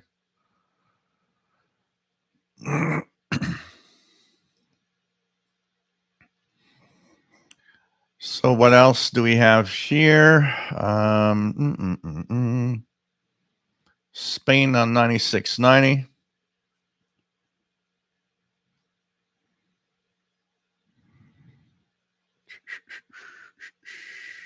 Coming in on to Northeast Florida. Robert Prosper, remember as a kid waiting for CTA trains and buses in Chicago in January. No fun. No, when you have to wait, I remember. I remember when going to work, waiting for the bus at -20. It ain't the best. It ain't the most fun thing to do. That's for sure. Matt says the winter, least favorite season because the cold affects me more than heat. Yeah, here it's so hot in the summer. That's what I don't like. It's not that I don't like summer, but I don't like 30 plus summer with humidity. I stay in the air conditioning all the time. Zinfaros, I see what you see now, but they were fine with music about an hour ago. So it could be propagation. It could simply be propagation that has shifted. So you're getting Stephen Wood's getting Radio Cairo on 9899.57. Am I getting it here? It's been reported. It's been reported a lot lately. Yeah, I could see it here. I could see it here.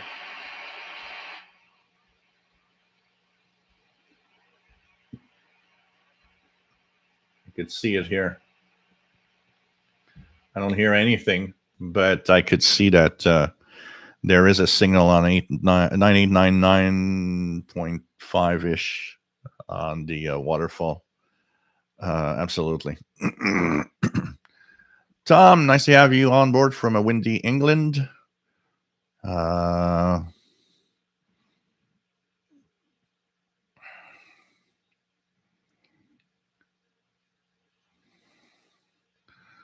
And Faros can confirm 9420 Greece is still broadcasting music. So it's the propagation to Montreal that is not making it much. Frank can still hear Greece on 9420. It's 9 plus 60 here in the Netherlands. So yeah, it's just not making it very well to my area right now. Rich in Atlanta, Georgia. Greece 9420 is S8 there. So definitely some propagation conditions up north that isn't making it as good.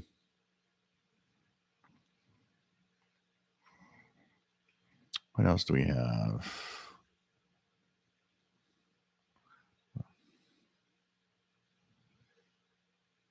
No, it's not a jammer, Marcel.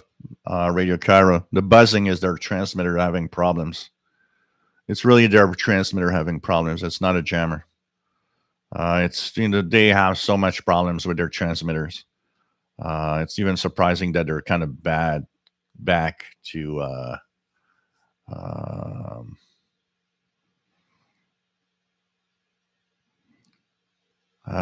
Keegan has 7850 CHU S1 out of S9 and through the noise. So Scott Belcher says, yes, I wish our summers would be a little less hot and that we got a lot more snow in the winters here in Kentucky. Dimitri, what do you think about the Panasonic RF 9000 or RF 6300 radios? I don't remember these models exactly. I will know a little more by looking at it again here. I forgot those. I know I've seen these models, but let's just go here. Panasonic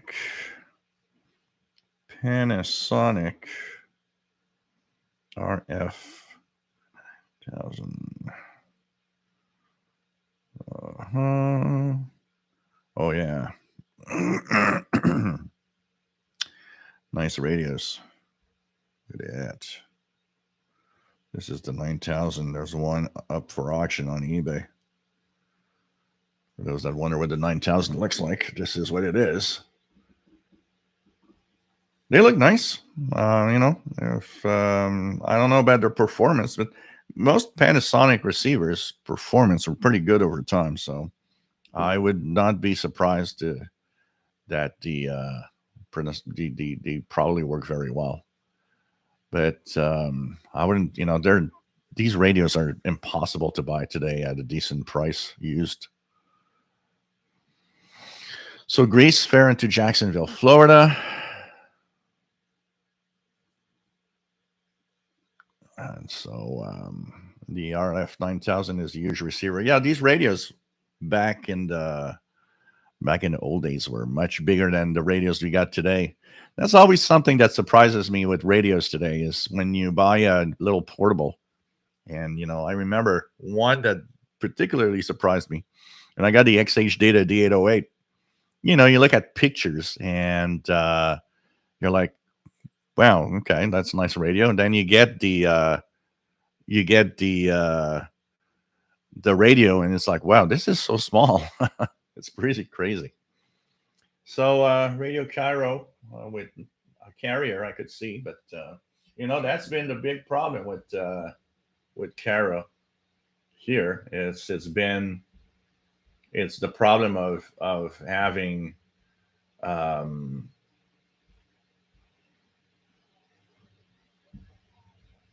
having a decent signal that you can listen to, and this is what I hate. This is what I hate. The the uh, the carrier makes it, but it never has something that you can listen to. Pretty much, it's distorted or too weak, or unfortunately, there seems like there's nothing they can do about it. What I've heard from I don't remember where I've read it or heard about it, but apparently from someone at Radio Cairo, the problem with the transmitter to studio to the transmitter, something's wrong in sending the programs, and there's nothing they can do about it apparently.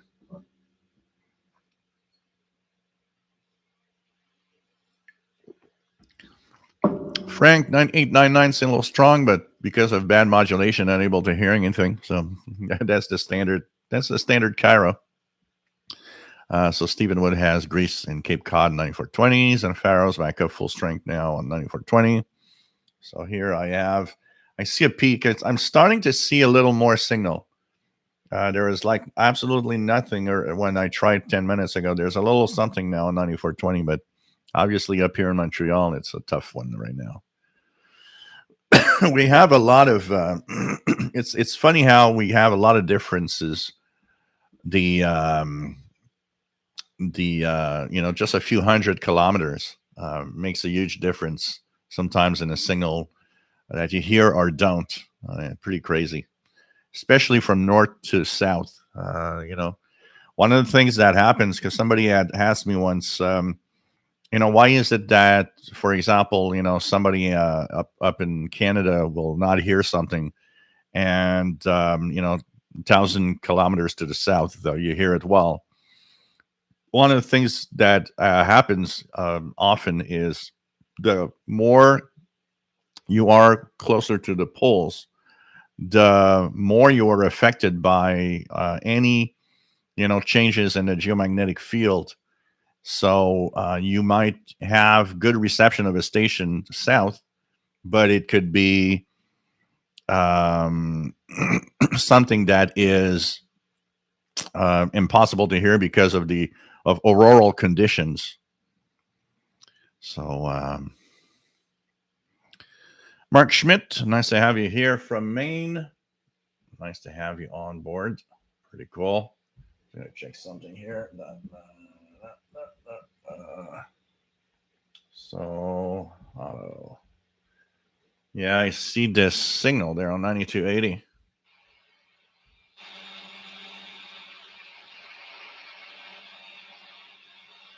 I have the impression that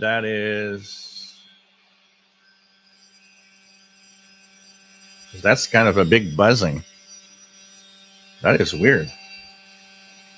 9280. There's a wideband signal. Could it be a form of DRM? Could it be a form of DRM? 9280. Anything digital there? 9280. 92. So Fire Drake Jammer. Nothing there. This is weird. But it definitely is a weird buzzing and very wideband buzzing around 9280 if you guys check it out. So really loud buzzing. It's pretty crazy when you look at it here. It's very, very weird.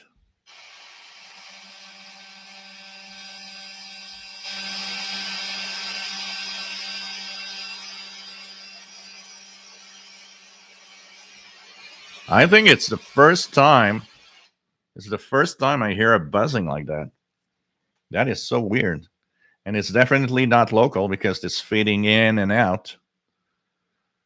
It's fading in and out. And have you noticed, guys, if you have an SDR, 9300 and 9310 fade in and out at the same rate as that signal.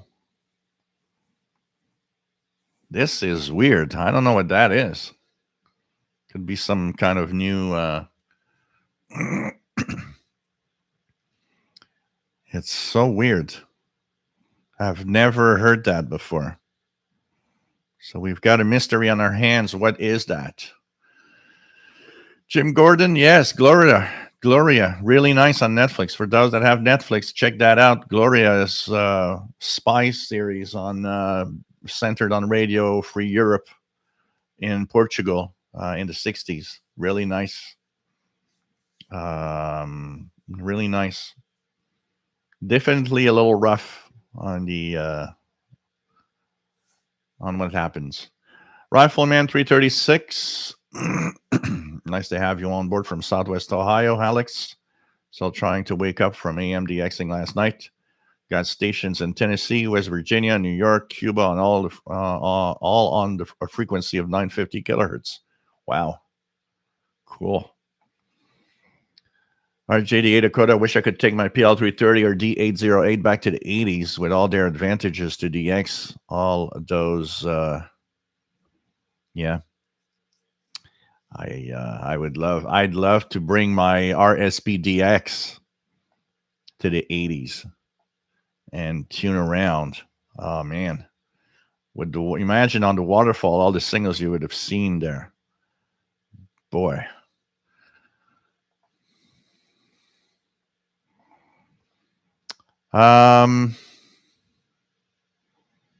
Oops.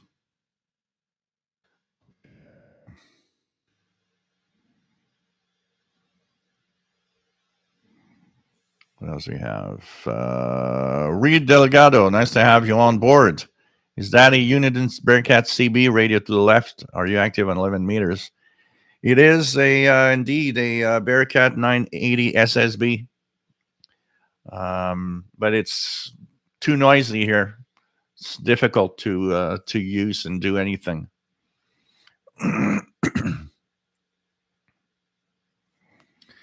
So RJ Dakota's Dare 9280 SBs. Matt, hearing the buzzing too on 9280. That is weird. That is weird. And what does it sound like on the...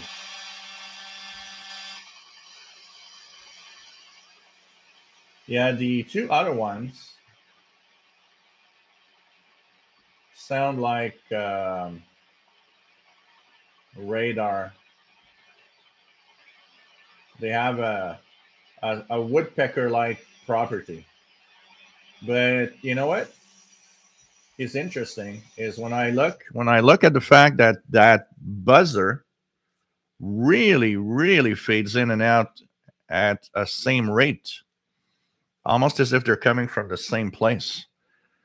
But definitely something I've never heard before. I've never heard that buzzing on the shortwave bands. That's something new. I need to do, and we're going to need to do a little research here.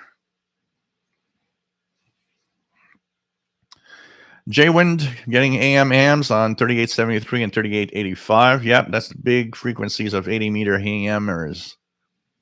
Carl Icon. Big CME that was supposed to arrive today. Yeah, well, there's a CME that's supposed to brush with the Earth. It shouldn't be that big, but it might affect some propagation for sure. But 93 and 9310 do sound like radar. Absolutely. They sound a little bit like the woodpecker. Gary 24 fan, sounds like my dentist going with the big drill. Oh, man. Alex Chamkin, nice to have you on board. John Beckham, 9310 Strange. Yeah, 93 and 9310 does sound like Yeah, you can see it in my back here. The signal right here. That what you see here is the waterfall. It's very wide band. Well, not very wide because there's a lot wider than that, but it is definitely. This is weird. 9280 is definitely weird.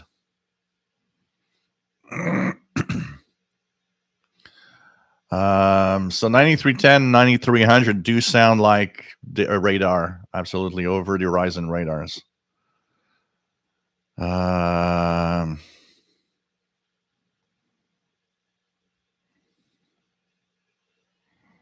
it is violent a little bit, absolutely.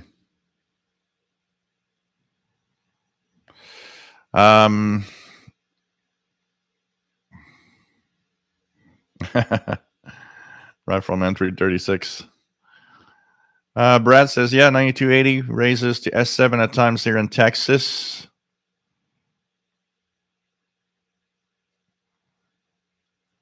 Zen Farrells says, isn't there a wiki signal site that has pictures for trying? Yep, wiki signal.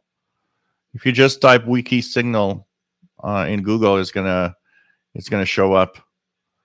So there might be, but this is the first time I hear this type of buzzing. I've never heard that before.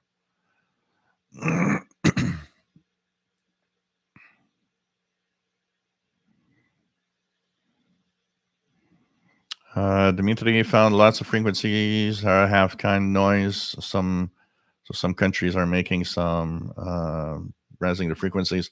There's all sorts of over the horizon radar stuff that has wide band noise and stuff. 9150 different buzzing, says Vince. Let's check out 9150. Is there and then buzzing 9150? Oh, look at that. 9150 is even stronger. Look at that. That is weird. Oh, look at that.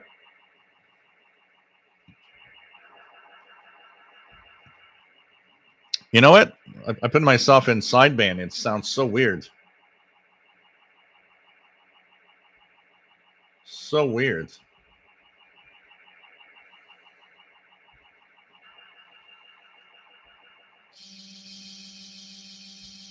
Some kind of, it's either some kind of radar or some kind of digital mode. But 9150, absolutely. He's even stronger than 9150.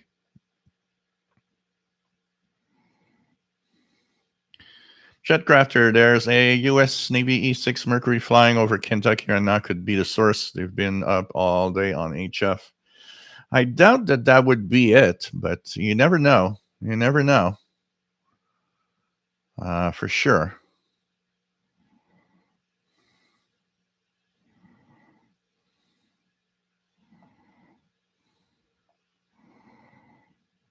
Joseph says nothing on the West Coast on 9280. Jeff King, 9280. I hear the buzzing, but not strong here in Jacksonville, Florida. Zenfaros 9265 looks like correlated fading as well, and that looks like a more conventional modulation. Yeah, 9265 is WINB.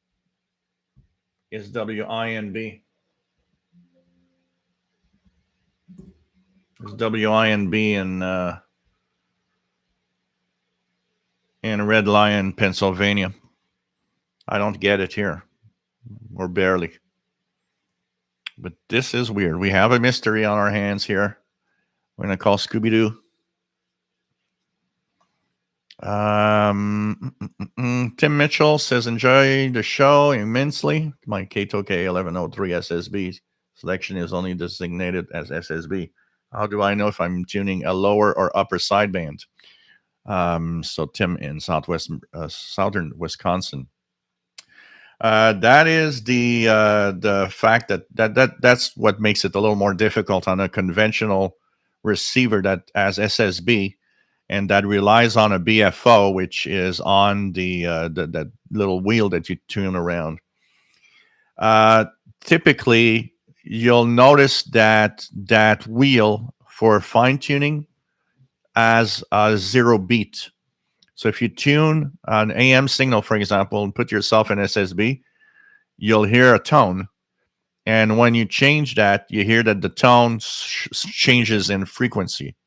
It can be higher pitched or lower pitched.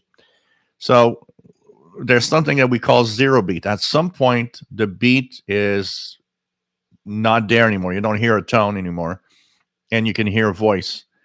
One side is upper sideband, one side is lower sideband, and that you will actually know when you actually tune a signal. So always remember what was the side that you went to for lower or upper sideband. Did you go up? Did you go down? But that makes it a little more of a challenge to tune in SSB signals, because you've got to find the correct beat. And if you don't know if a signal is in lower or upper sideband, sometimes it can make it kind of difficult to really fine tune a single sideband signal. It's really, kind of a hit and miss thing. I will take note of it, and I will use my DJI D1103, which is the same radio, and do a demonstration of listening to single sideband, and I'll be able to probably help in knowing when you're in upper or lower sideband for a signal, for sure. So look for that. I'm gonna. My DJI D1103 is right here in front of me. I see it on the shelf. So I'm going to. I'll make a couple of videos tuning single sideband signals with it. Hopefully, that's going to help you out. It might help a lot of other people also.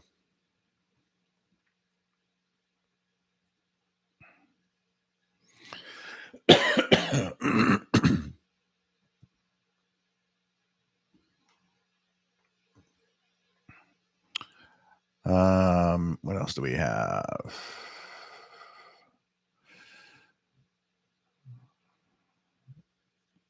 Buzzing sounds like my electric razor, says David. Mars attacks. Yes, K6YYL. Mars attacks. We are getting invaded by aliens. They're using shortwave against us. Zenfaro says 9150 looks like a digital mode. The rectangular shape on the 50 is consistent with efficient signaling. 9280 is not efficient signaling.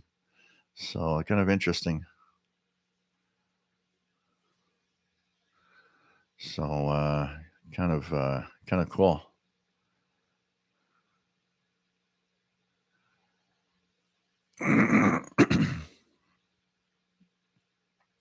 Nope, it's not in Red Lion, Pennsylvania, because I do not get 9265 at all at this time. It's not even peeping on. It's barely there on the waterfall here, but I am getting the other signal. So no, it's not from there. I don't know if in Europe, anyone in Europe could hear the buzzer, or we could try an online SDR. But kind of interesting. Kind of interesting.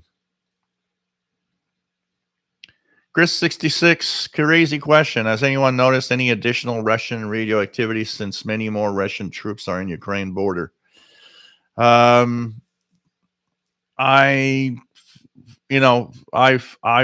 don't hear a lot of stuff from Russia from here, but it's not impossible. I know that Russia is a big user of shortwave or HF for communications. So maybe somebody in Europe might notice more.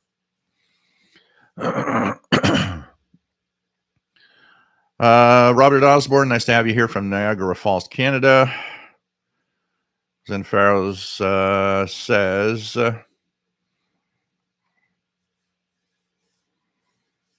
9150, 9280, and radar satellites just went off and on again simultaneously. So 9150 seems connected to 9280 and the radars. They all seem to be pretty much in correlation. So some kind of new signal there. I would almost assume that they could actually be a form of radar, because the two other ones sound like conventional HF over the horizon radars, and they are related at the same time. So I have the impression that it could simply be some new form of radar, for sure. Jeff King says, yes, we'll be interested in seeing your video tuning on the D1103. Yeah, I think that's going to be the best way to I'll show how to use them also at the same time.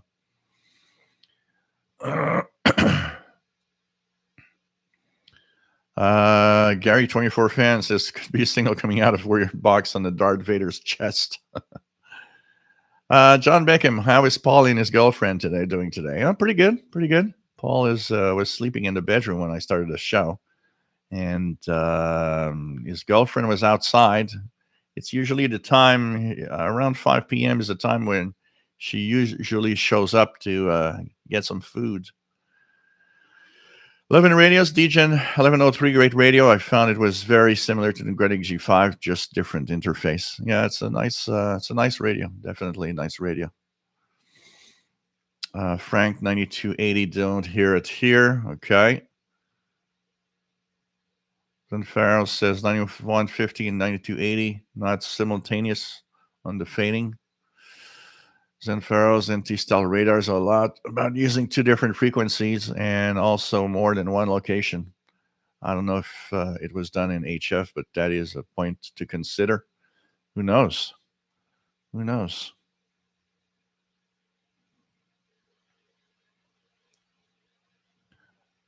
Vahan says 9280 was from his computer, not the radio in Berkeley. Carl Icon picking up the same buzzing weekly on 9280 on the 20 web SDR. So, it's making it to Europe. So kind of interesting. I wonder where that signal could be. I'm going to have to monitor this regularly. I think we're going to have to monitor this regularly. But it's definitely some interesting little signal there that we've noticed on the bands. Talking of signals, anything of interest to in 20 minutes we'll try even now isn't there, what time is it? It's 22 UTC. Anything on 22? Yeah, M12. Let's try 6859 CW.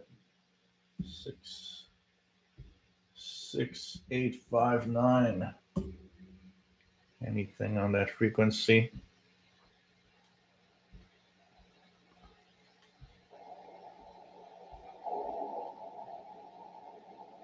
Not hearing it here, but if you guys want to try for the Russian M12 Morse code signal, they've just apparently signed on 6859 CW or 6858 upper sideband if you don't have CW.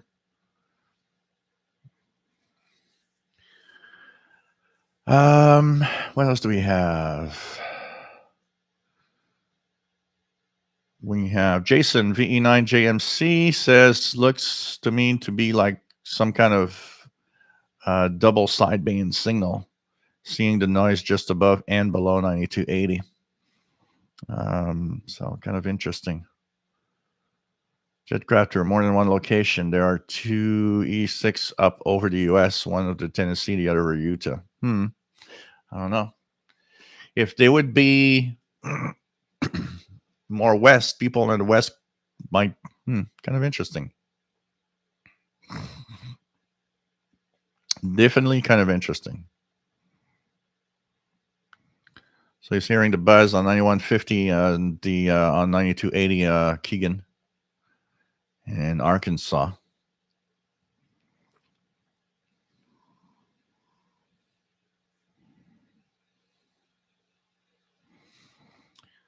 Is the antenna azimuth from the frequency database of any use? Yes, it is, because it will actually let you know if you're in the general direction of a signal. So if you want to try a station and you see that it's broadcasting at a certain azimuth, it will let you actually, it makes you understand if it's broadcasting towards your area or not. So that can give you an idea of the chances you might have of receiving a signal or not. Um, so, as the same thing, if the azimuth is, sending, if the signal is being sent completely the opposite direction from your location, well, you know that it's not impossible to receive a signal, but it will be much tougher to actually receive that signal as you're not on that general vicinity.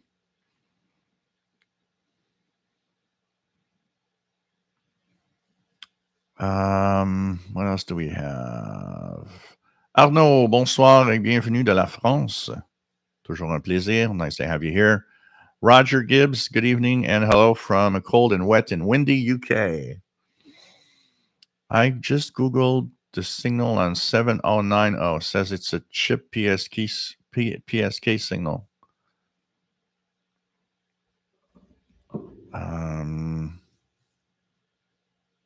Let me check. Kind of.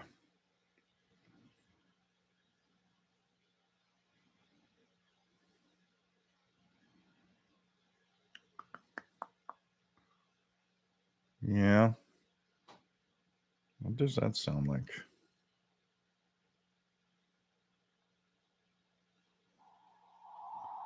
Yeah, that's different. And that is more like ham radio stuff. But when we look at our 190, 150 kilohertz, it's kind of weird.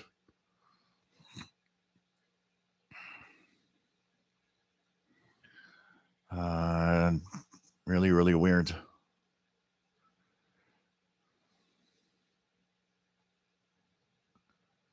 So what else do we have here? So London radios, take care, 73. Zen Farrows does not hear 6859. John Beckham, even though we might not hear all of WWV's frequencies at one time, are all frequencies broadcasting simultaneously? Yep. The all of the WWV frequencies are broadcasting 24 hours, exactly the same thing. So they are 24 hours. They, there are time signal stations around the world that have schedules. There are a few that like are on only at specific time, or they shift. They are on some frequencies at night and higher frequencies in the daytime to kind of match propagation. But the WWV is on 24 hours on all frequencies, and basically, depending on propagation conditions, there's probably a chance to hear a lot of the frequencies at any time of day or night. Not maybe the low ones, because like 2.5 megahertz is not going to propagate in daytime. But the higher ones, particularly 25 and 20 megahertz, I've heard 20 megahertz and like 1 in the morning when it's like totally dark. So depending on sporadic e-skip conditions, stuff like that. But they are on all the time, 24 hours exactly, simultaneously. Absolutely. Zen Farrow says, is QRM from last week 5900, 6000 is back, but it is only 5900 to 5950 today. Huh. Kind of interesting. Frank can hear 6859 CW. Figures you're in the Netherlands, you're closer to Russia, so chances are you're hearing it. More chance of hearing it.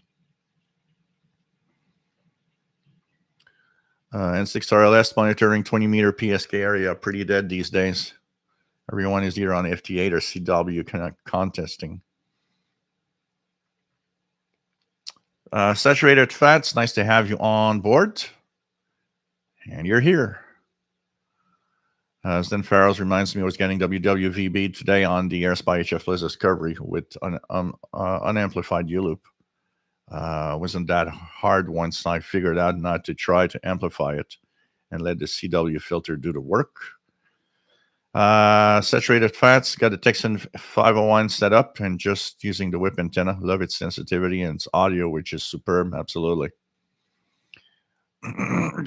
Gary 24 fan seems to be picking up 68.58 here in northern Maine, but very weakly. Matt says, by being on 24/7 on all frequencies, people theoretically ought to be able to copy WWV at any time, anywhere, at least in the US.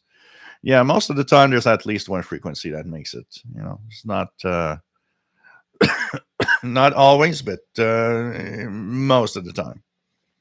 And if you guys want to try out another number station from Russia in 12 minutes, 7459, 7459 in 12 minutes is supposed to be there with some Morse code. So, anything about pirates? Anything about pirates? Let's do this. 6925 station. There's a pirate station that's been unidentified. 6925 AM. I don't know if I get anything here.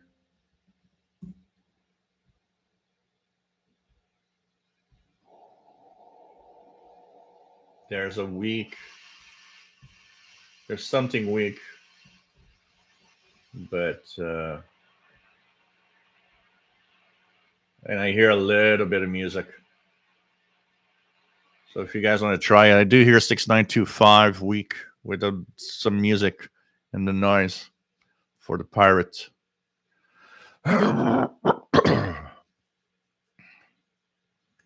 else do we have? N6RLS says there is still a fee to take the exam itself, usually $15 US, but no FCC fee. The $35 fee was going to be $50, but got reduced before it started sometime soon. Fitchmark purchased the PL330 from Anonco. Talked with Anna. She said it would have the latest firmware 3306. I mentioned that. I purchased it on your reviews and recommendations via official SWL channel. Cool. Thanks for the heads up. Maybe maybe Anna's gonna take a look. And I mean, a lot of people bought radios thanks to my recommendations, for sure. I try something here, guys. Just out of curiosity. Just a curiosity.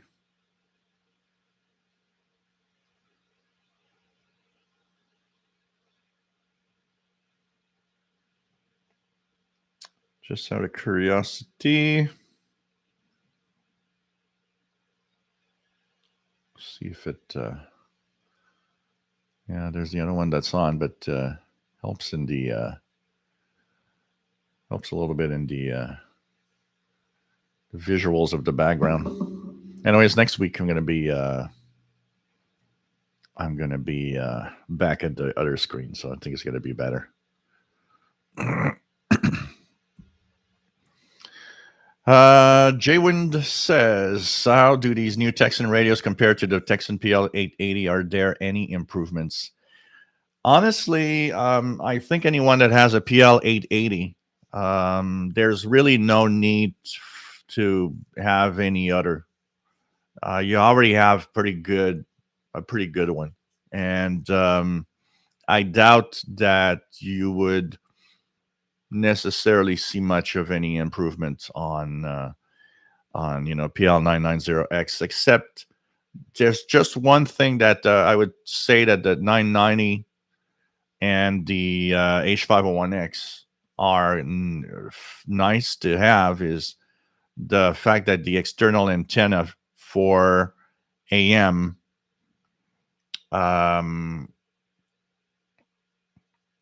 the external antenna for AM long wave works, and the H501X has also the external antenna for FM. Anybody that DX is FM, that could actually technically be a very nice feature to have external antenna possibility for FM. But that said, it would have to probably live somewhere where there's not too many stations or they're very weak. But these are mostly the improvements of that and the calibration capability. But the 880 has calibration, I think, also. So not like I said, not really much for somebody that has an 880. There's um, not that much, not enough of a difference probably to really move on to something else. It would be more in the I want to have another radio than anything else, honestly. Um, what else do we have?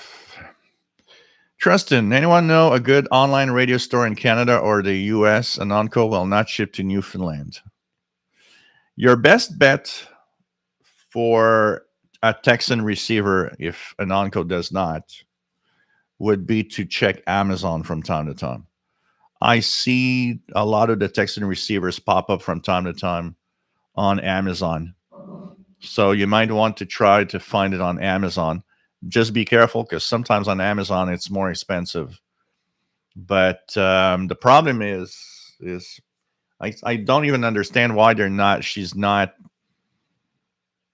I just don't get it that it's not because I mean I don't get it why Newfoundland would not have the shipping when we do in Montreal, Quebec. I mean, we're in Canada. I still don't get it. I don't get it. I don't understand why there's no shipping to Newfoundland. So weird.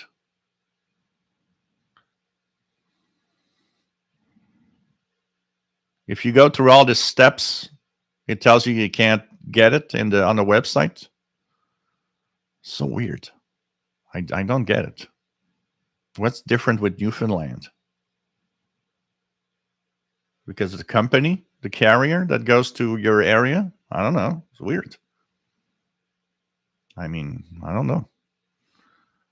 Unless the shipping company that is chosen doesn't go in your area. Arnaud received his MLA 30 Plus. It's wonderful shortwave listening in an apartment in Paris, far away, better than the U. So that's interesting. So you're enjoying it better than the U loop. Interesting. And six. What else do we have? And 6RLS, $35 FCC fee covers a 10-year span before license renewal needed. Not too bad. Here we just pay once and it's good for life, so that's not bad. Fitchmark is sitting on 74.59. So 74.59 coming up in 4 minutes. I'm going to actually tune it here. 7, 4, 5, 9. Oops, 4, 7, 4, 5, 9. CW. Leave that like this. So what you will hear in 4 minutes is the M12 Morse code number station out of Moscow, Russia. 7459 CW or 7458 upper sideband. Chris Powell, is there any other hidden features on the Texan PL330 than just antenna jack switch on key number 3? Yeah, there's a host of hidden features. I have a list somewhere that I don't know where. There's more than one hidden feature. There's quite a few of them. Maybe the best thing to do is I would somebody asked me to do that also. So I think one of the best things that I could do is and by the way, this is fun because it's giving me ideas for the I'm just going to take note of this here. It's giving me ideas for videos. Sometimes I don't know what to do.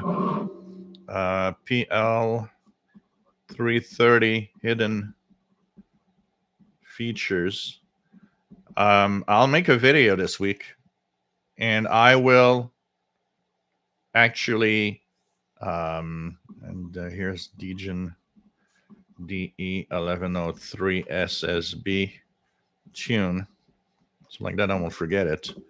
I'll make a video this week and show all the hidden features that are available on the 330 because there's 5 or 6 different things on the hidden features. Same for the H501X, the PL990X. They have the Texan PL368, CountyCom GP7 SSB. They all have a list of hidden features. So I'll make videos of these radios and their hidden features, so you will have an idea. I believe if you also Google hidden features, there's PLF Radio just posted the hidden features list. So thanks PLF Radio for that. But I think explaining them in a video is going to be nice. It's going to be a good idea.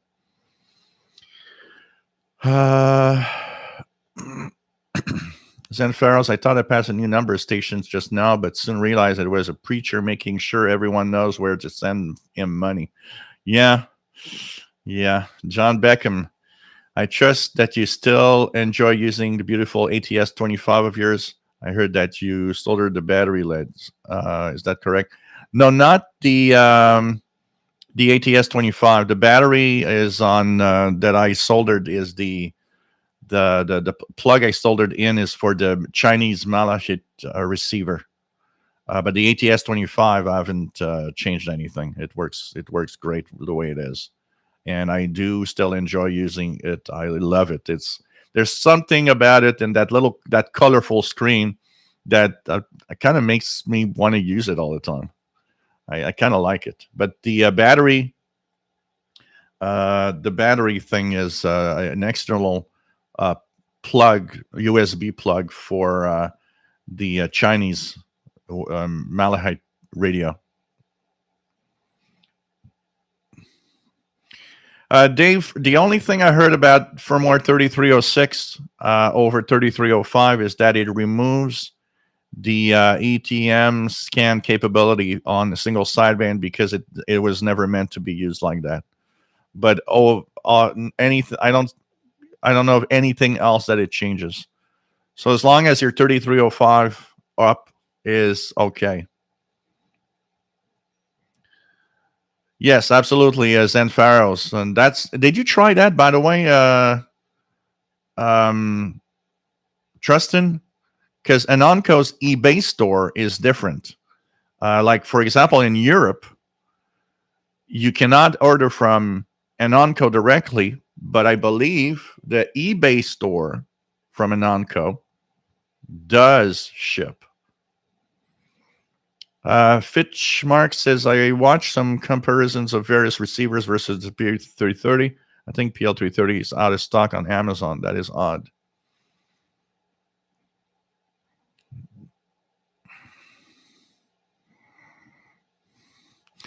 The Texan receivers on Amazon. So anybody hearing the Morse code? I don't seem to be getting it here. The Texan receivers on Amazon, the stock of most of them is not always there. And most of them are Chinese sellers, from what I've seen. John Beckham interested in the Texan PL398, which has stereo speakers with an MP3 player and with a sensitive shortwave band. Fitch got in New Brunswick. St. Farrell says, I got the YouTube MLA30. Both are fine, but not every radio likes both. Yeah, that could be the reason why, maybe. Andy New, looking forward to trying the MLA30 Plus. Gang of 4 I ordered from Anonco on a Friday. Received by Texan on Monday in New Hampshire. Amazing. Oh, yeah, it's really fast. Really fast shipping. Dmitry, Joe, maybe the holidays companies have out of stock product shortage can happen everywhere. Yeah, that's possible. Absolutely.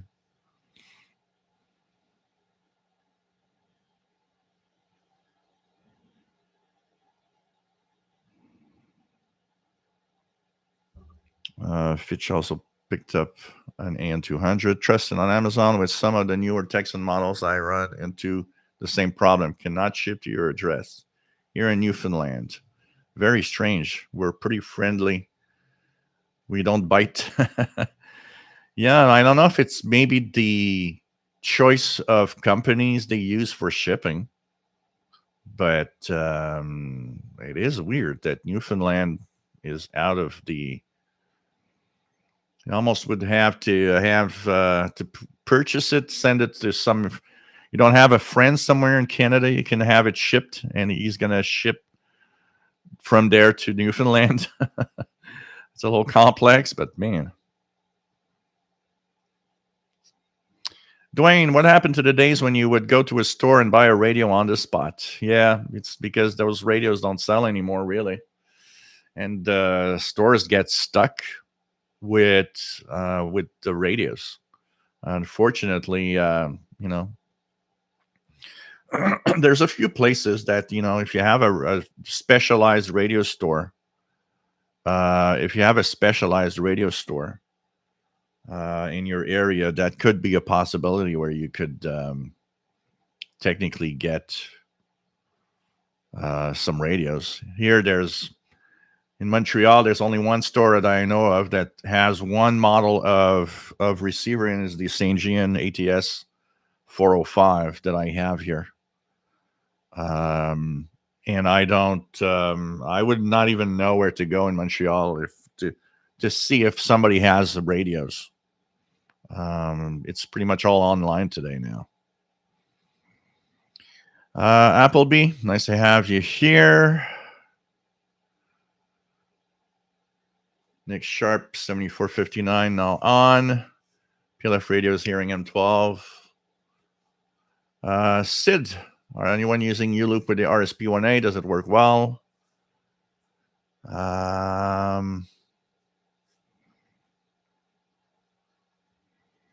else do we have?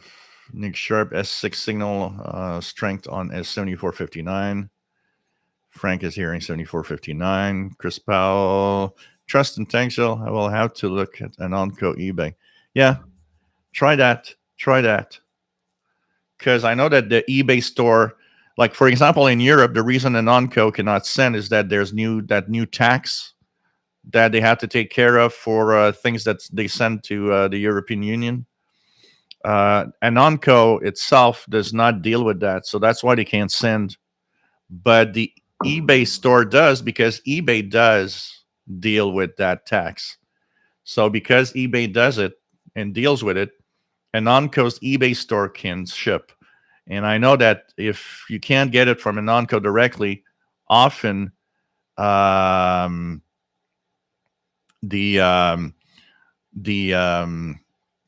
eBay store might actually have shipping available to your area. Check that out. It's kind of crazy though. Still don't understand that one, that it doesn't go. It goes anywhere in Canada, but not to Newfoundland. Others Crafter's Kitchen. Jill, are any of the Malachite SDR radios made in Russia instead of China? Yeah, the real original one. The real one from George is the one that is made in Russia and not China. So the real one that you purchase from George is made in Russia. Everything else that is a Malachite on eBay or anywhere is the Chinese ones. Dean 7459 strong into the UK. Andy New says we were talking about expensive old radios the other day. How about the Dream Sony CF RF 330? Yeah, I know they are completely impossible to buy.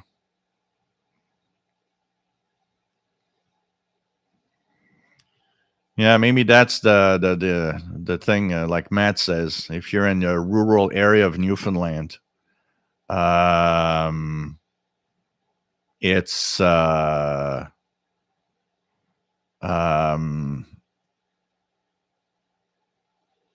the carrier that the company used for the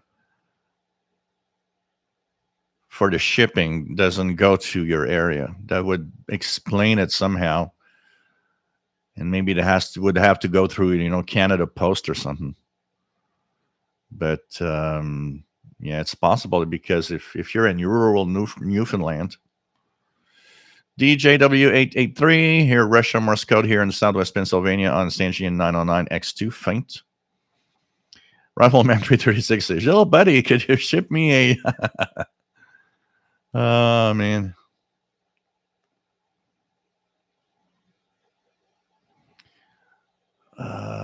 Hey, Living Radios, welcome back. A gang of four. Someone didn't hit the like button.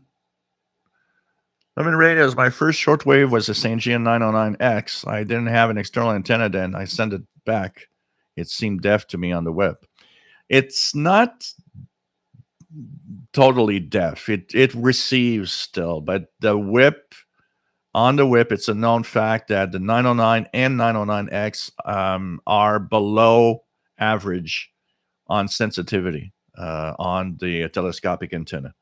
Absolutely. I have the original DX398, realistic Radio Shack DX398, which is the original Sangean 909. I do have the 909X and 909X2. The X2 seems to have fixed that. Gang of four. Cat is going very well. A little fat, a little chubby, but pretty good. Zenfaro says ULOOP should be okay with the RSP1A as long as you use the high resolution sampling mode, which means only 2 to 6 megahertz bandwidth and not the full 10 megahertz. Roger Gibbs, is it true that the Sangean 909X2 has soft mute that can be turned off to allow you to drag out weak signals? So 909X2 does is smooth tuning. Here, if I tuned the 909X here, you'll have the answer right away. Look, there is no muting at all. So no danger of soft mute on the 909X2. You're going to be okay. Tonto, question on 5598 and 5616 and other frequencies in that area. USB, been hearing voice and touch tone encoding sounds. Aeronautical, military. Any idea what it is? So nice to have you here from Indy. Yeah, 5598, 5616 is air traffic control. So you can hear Gander or New York air traffic control with the aircrafts over the Atlantic Ocean. And the tones you are hearing are they are simply there to kind of open the squelch of the receiver in the airplanes. They're called cell call, and it's a set of tones. So, of course, in a plane, you don't want to have the radio on hearing other planes or hearing what's not meant to you or just hearing static all the time. So that cell call sends the set of tones that they program into the plane's receiver. And once that is programmed, if the air traffic control wants to talk to a specific plane, they send a specific set of tones for that airplane, and it opens the squelch so they can actually listen in on communications. So these are air traffic control frequencies. John Beckham, 7459, coming in Northeast Florida. Cool. Living Radios, cold out again. And once again, I have new radios to take to the park. I'm going to wait till spring or a warm day. It is amazing what we hear in the park. And when we bring our radios outside, it's like, wow. It's like a new, radio comes alive. It's pretty crazy. Dimitri, they are very expensive to buy online. Usually the radios are stored and then sells on eBay. What else do we have? So they are Gander or New York. They could be New York air traffic control on those frequencies, Tonto. And like I said, the tones that you hear are cell call tones. They are there. It's selective calling. They're the official name. and it's a set of tones to just open the squelch of a specific plane. So if they want to, what they do is they initiate a first sequence of communication. They'll send the cell call tones so that the receiver can be programmed with those tones. And then when the air traffic controller needs to talk to a specific plane, just sends the sets of tones that are for that specific plane, and it opens the squelch. But you are hearing air traffic control, and depending on your location, you often can hear the planes over the Atlantic Ocean, and it's kind of fun. You can even follow them. You can go to a website that is, I forgot the name. You guys might have it quickly. The website for seeing live the airplanes on the world map. What's this website? Live airplane map. Probably you have somebody. Flight Radar 24. So Flight Radar 24. There's also something called Flight Aware. And what happens is that you will have the specific plane. So for example, if you look here, if I look at it over my over Montreal, I can actually see the planes over the city here that are, whoops, there's an ad for Black Friday here. So you see the planes live. So Flight Radar 24 is what you do is you listen to the air traffic, and what you'll hear is you'll hear the plane ID itself. And so then you will have the you can enter the planes that you hear, and you'll see them on the map also here. It's kind of a fun thing to do when you want to track them down.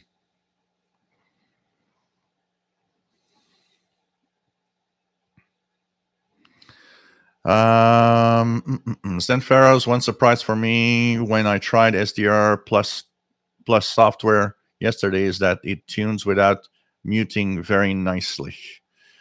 11 radios. When I sold my Drake R8, it went to New York to an own eBay restorer. I hope it gets many more years of good listening. No problem, Sid. We are here to help. Mad Radio DXer, nice to have you here from the UK. I was watching a couple of your videos the other day on your YouTube channel. 11 radios. When you buy an old radio on eBay, you're really taking a chance on an old set. Yeah, you got to be careful. You got to avoid anything that is, the keywords to avoid. I've not tested it. I don't know how to test it. Equals, it's broken. Come on. I've not tested. Yeah, broken. Broken. That's all. Yep, that is a great list that David EA3IEK shared. That list of HF frequencies for communications. It is probably the best list available for all the frequencies for aeronautical communications. Yep, they also can be Shanwick, because you can hear here in North America, we hear mostly Gander in New York. But you also have air traffic control, and it could be in Iceland, Shanwick, and the UK.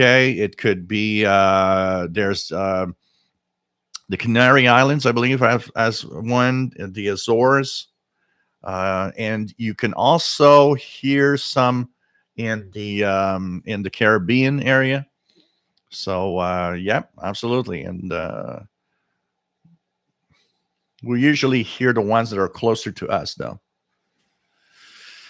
Rifleman 336 sends an example of cell call selective calling, and so this is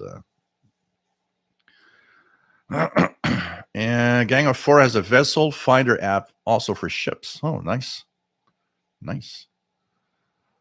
Arnaud, want to compare my receivers with one antenna. Do you know a good SMA splitter? I would guess is what you're looking at with one antenna input, two outputs. One of the things you got to understand is that there could be some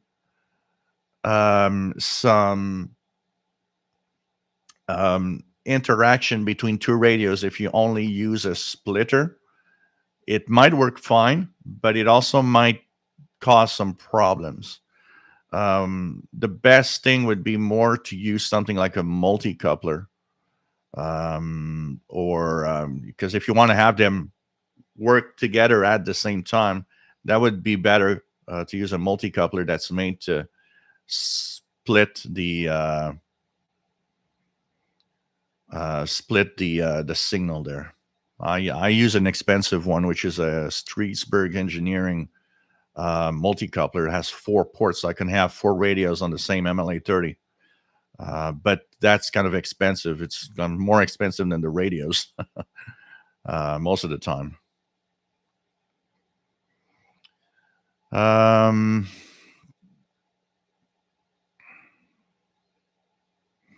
Carl Icon, if I had a nickel for every time I saw, I have no way to test it on eBay. Yeah. Equals, it doesn't work. It's broken. What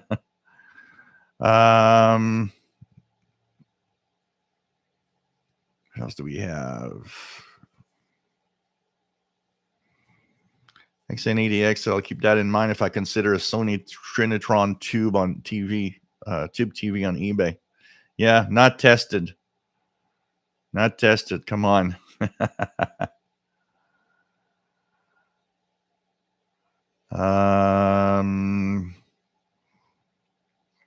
David, each aircraft with HF radio equipment on board has unique cell caller identifier assigned to it. And that's the, in addition to the actual registration. Charlie, WCFO, Mini Circuit Labs have a variety of splitters. Mad Radio DX, thank you, Shell. When you visit my channel, it is like the god of shortwave is paying me a visit. I'm trying to catch up with your videos. Lots of great stuff you have uploaded. Thanks, man. You know, I visit several channels of you guys that have radio videos. I'm the quiet YouTube guy. When I go to a channel, I'll give a thumbs up, but I will rarely comment. So you guys might not know that I've been there visiting and watching a video. And what happens also, Mad Radio DXer, for some reason, I don't know if it's maybe because I visit your channel a little more. But when I look at recommended, there's always the recommended section in the videos of YouTube. Your channel videos often pop up, or I often get notifications of, oh, you posted a new video online. So for some reason, you're kind of always there. I see the stuff you post. Artist at a Crafter's Kitchen for radio is advertised as I know nothing about shortwave, no way to test it. Run. I got my Sony ICF 6700W from a Facebook marketplace seller who answered everything and was over $200 on under eBay. Yeah.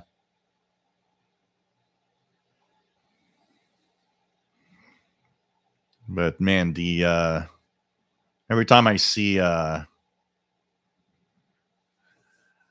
no, multi-coupler and a splitter are not the same, Charlie WHCFO. A splitter can be simply splitting a input to 2 radios without any other nothing in the middle. So you can be splitting simply the antenna to 2 radios, and there will be an interaction between the 2 radios because they are connected together. A multi-coupler is separating the radios. It has each output of a multi-coupler is its own thing and prevents the 2 radios from interacting with each other. So the multi-couplers, what they do is they separate the radios. They each output is its own thing, like if it would be one antenna on each radio. It's a very different. We've got to be careful because a splitter can just be, you might call it a splitter because you could call this the multi-coupler a splitter because it does split, but it's different. You can have a splitter which is just a splitter, and that would have interaction. When I do, I did for a long time actually, and sometimes outdoors I do that because it's kind of a cheap, easy way to do it. I will actually simply take a cable and split, put multiple outputs and split it directly with the radios. Often it works fine. It depends on the radios, but um, there could be certain radios have interactions with another one, and then you need something with this more of a multi-coupler because it separates each output, so the radios don't interact with each other. So there is a difference. Sheldon Harvey, nice to have you on board from cold Greenfield Park, Quebec. And you can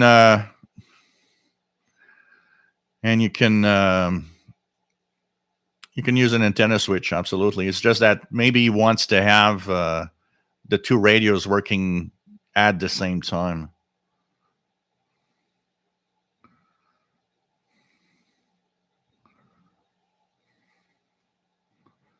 Senator Farrow says, no way to test a receiver unless you're locked in a Faraday cage. That doesn't make sense. Yeah. Yeah.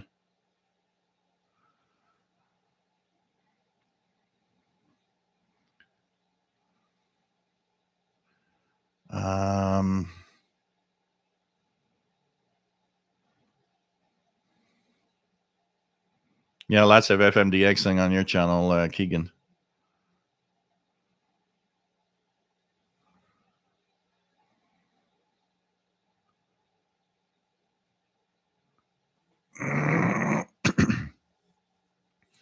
Fitchmark, I'm thinking a wire with a clip hooked to the PL330 telescopic antenna and connected to curtain rod or something might help with reception. So yeah, it definitely longer antenna because it is true that the 330 has a small telescopic.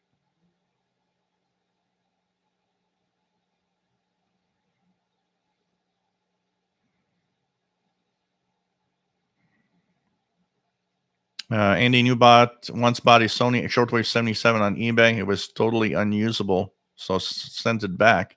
Very sad, as that was a beautiful radio which I'd owned before. Yeah. Mad Reader the Xer, I think because my channel has over 1,000 subs, YouTube algorithm is promoting me more than before. The problem is that this is not helping smaller YouTubers or those starting their channels. Yeah, it's definitely much more of a challenge now today with the fact that 1,000. There's 1,000.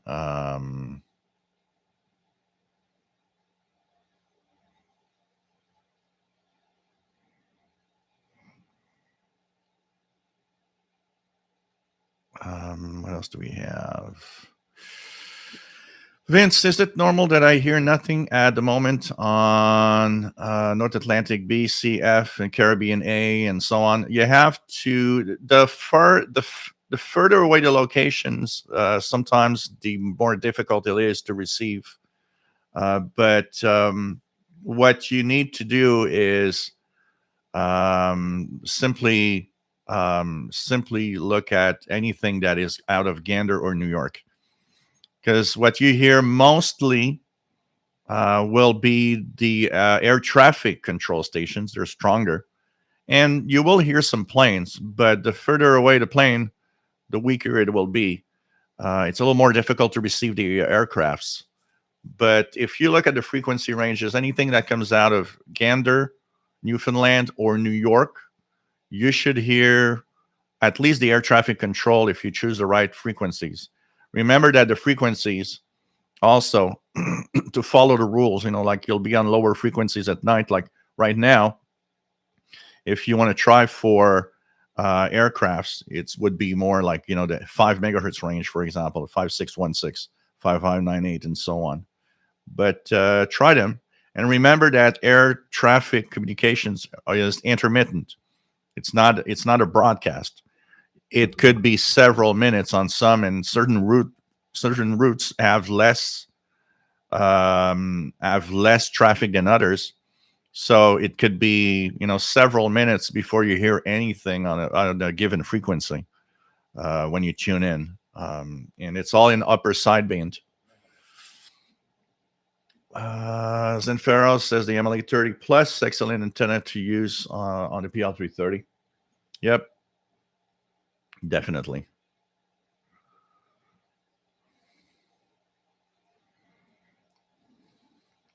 Chris Paul had 7459 on his Kenwood R600.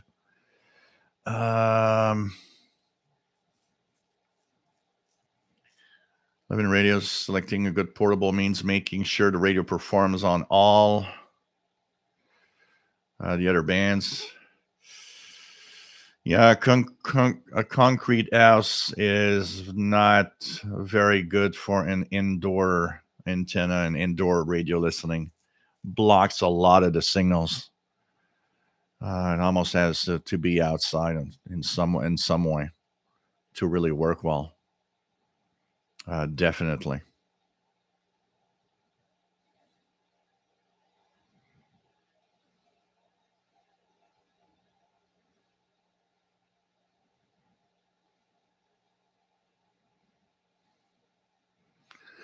And honestly,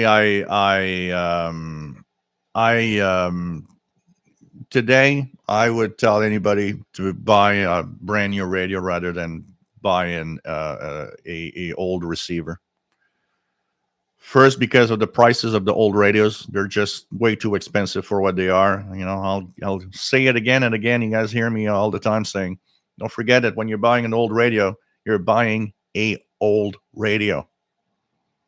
And I do not abide by the rule that, oh, well, these radios will, uh, get more pricey over time. No, you're getting an old radio, and the older it is, the cheaper it should be because it's really old. That's all. There's some exception to the rules of maybe very rare receivers, but even that, I would not pay $500 for a radio that's 25 years old. Forget it. $500. I'm going to buy another Texan H501X. We'll have much better. You have something new technology. Will work fine. You have warranty with it.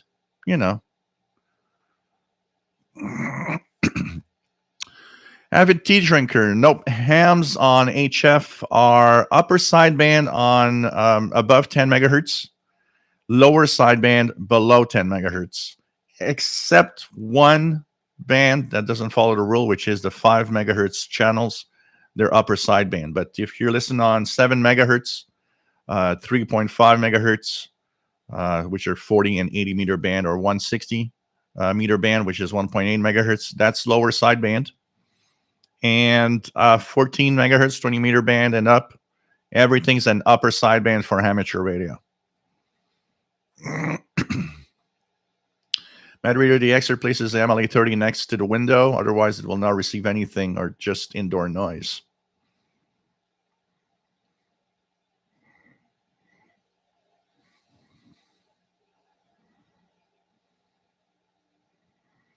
It's not necessarily quieter, Vince. It could simply be propagation. You're not hearing it. You're not hearing what's happening. Remember, shortwave is shifting and changing all the time. So that means what you hear at a certain time, you might not hear at another time. And that's why they have multiple frequencies. The frequency you'll hear at 2 p.m. in the afternoon local time is going to be different if you want to continue listening to them at 9 p.m. because, at 3 you had daytime around 3 this afternoon. Now it's dark. You have to go down in frequency. The same frequency will not propagate all around the clock. So that's why they have multiple frequencies. When you look at the frequencies of aeronautical, they have, the highest I've heard was, I think, around 17,950. Around there, there's a aeronautical band. In, summer, midday.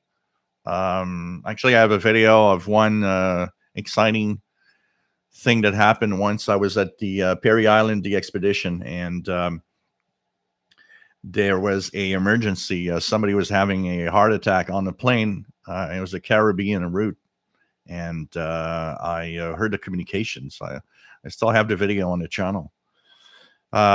So you have to change frequency depending on what time you'll have to go. In the nighttime, you'll choose the lower frequencies. In the daytime, you'll hear the higher frequencies. Don't stay on the same frequency. It's not always going to work. So you might be listening in at like 3 p.m. to the 8 megahertz range for aeronautical communications. But to hear the same route, for example, you might need to go to 5 megahertz to hear communications in the nighttime, or even the lower ones like 3 megahertz. So you'll have to shift the frequency you're listening to.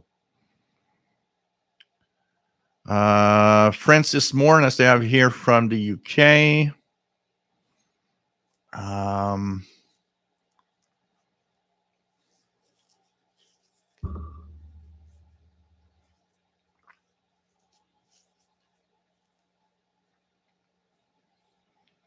Dave, it's gone now. It's probably gone. It doesn't last long. 7459 was the M12 Morse code station of Moscow, Russia, but that was a while ago that it happened. Charlie, WCFO, Mini Circuit Labs advertise their products as RF power splitters, dividers, combiners. But what you want to have is something that is isolates each. For a real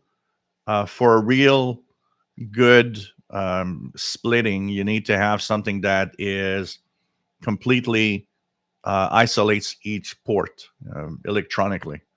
Like the multi-coupler I have gets the input from the antenna and has 4 separate outputs with low noise amplifiers.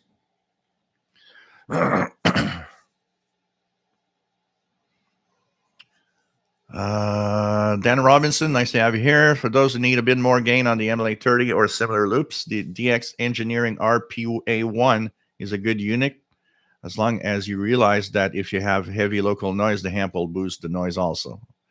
So that's also what happens with a lot of people that compare the U-loop to the MLA30, not realizing that the U-loop is passive, the MLA30 has an active amplifier. And what happens is that they have the impression the MLA30 is noisy, but it's not noisier. The signal to noise ratio is the same.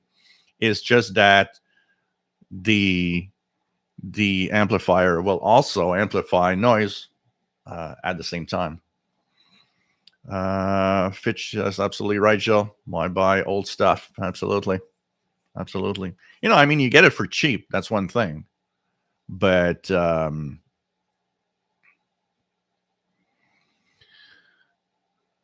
what else do we have?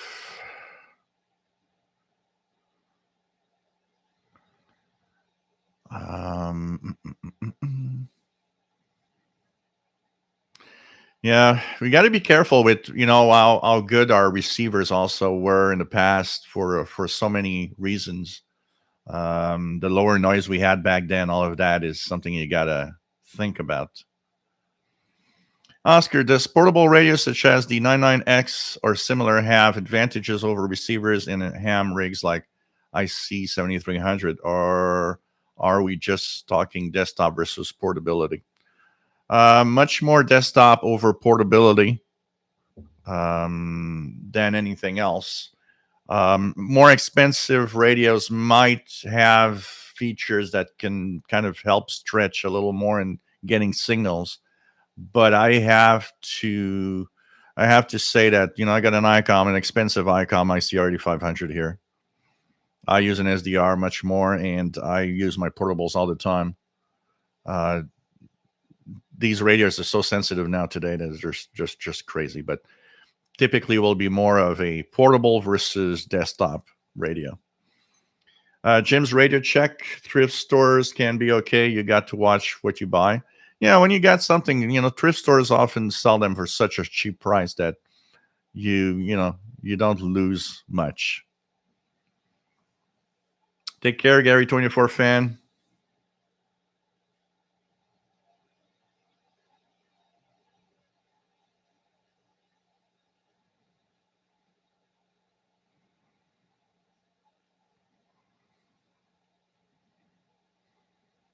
Yeah, in terms of receivers, you might get a little more out of an expensive radio sometimes. That's not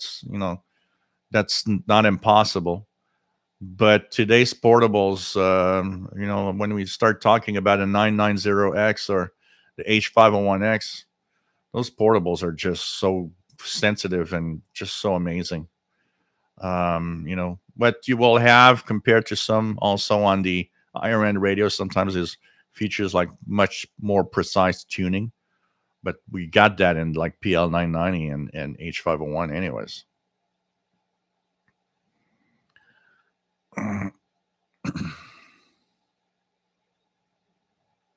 Yeah, Stockholm radio, absolutely.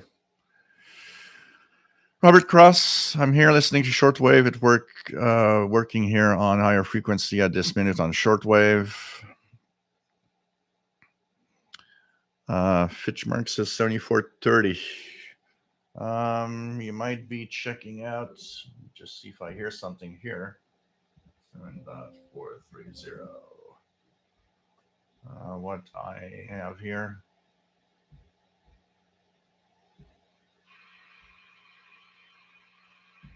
They're a very weak station on 7430. Depends on the language it is, but 7430 could be at this time or 22 UT. 7430. There was China Radio International. Pretty much only China Radio International was there. So that's probably China Radio International you heard if it was in Japanese. It's not impossible. Francis Moore, I'm looking for a quality receiver. What, in your opinion, should I go for? ICOM or AOR or some other quality manufacturer? I don't know what exactly do you want to do. I would not go at any of those, honestly. I would you'll get a quality receiver in the Texan H501X. If you want to go really at the higher end, you can, but less and less today. I am in favor of or talking about buying an expensive radio. It's too much money compared to the slightly more performance or features that you'll get. But I've never owned AOR receivers, so I don't know how good they could be. I've got an ICOM ICR 8500. I know people are happy with the ICOM ICR 8600. Does a lot of stuff. They're wideband receivers. I would go SDR rather than buying one of those also. Anybody that wants to have something desktop, I would go SDR. I would get, an SDR Play RSP DX and stuff like that. The mine is active. Zenfaros. The one I have is an active multi-coupler.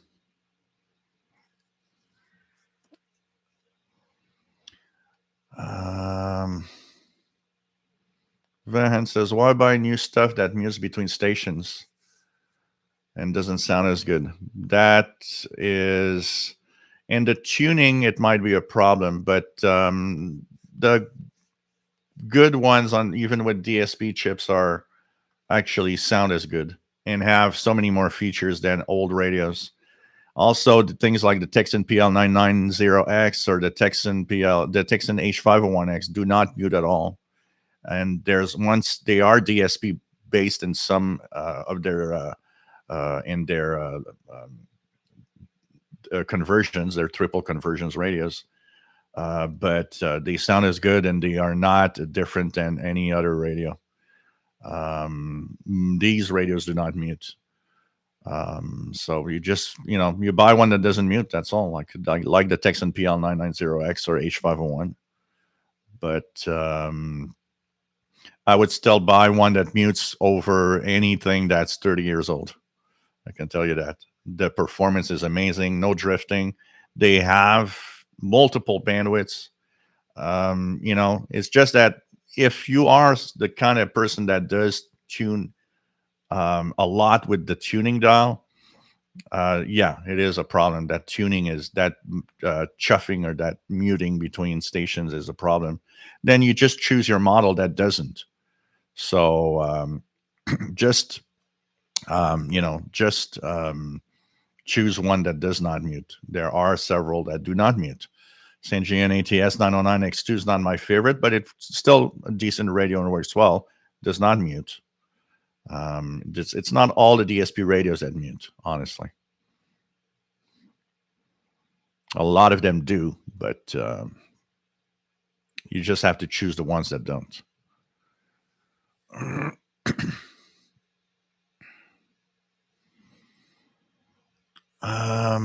Let's go down here.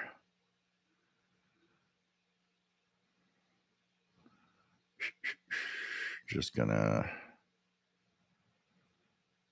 go down. 9874.5. 9875. What is there here? Because you should be 2330. There's quite a few stations here, honestly. You can at the time we are now, 2300 UT. You could be here in Korea also. Voice of Korea is there in Korean. So if you'd have to check out the language, because it could be Philippines is there also, but it could be Korea. 2 stations are there. You just have to make sure that it's Korean to understand if it's Korean or not. What else do we have?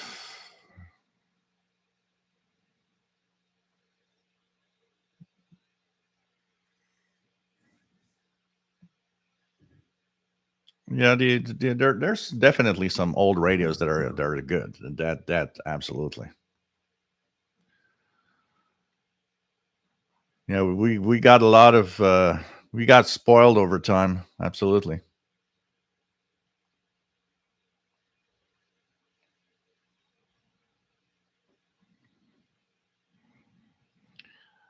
What else do we have? Yep, absolutely. That's the good thing of loops like the MLE30, being able to kind of null out that noise. John Beckham, are today's shortwave radios more sensitive than yesterday's shortwave radios? I would say yes. I would say we have reached a point where most of them, the good models of today, are more sensitive than radios that were built 30 years ago. We're kind of maxed out now.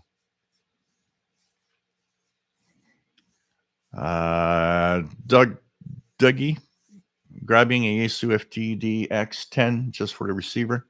We can with our 5000 Yaesu FRG7 and ELAD S1.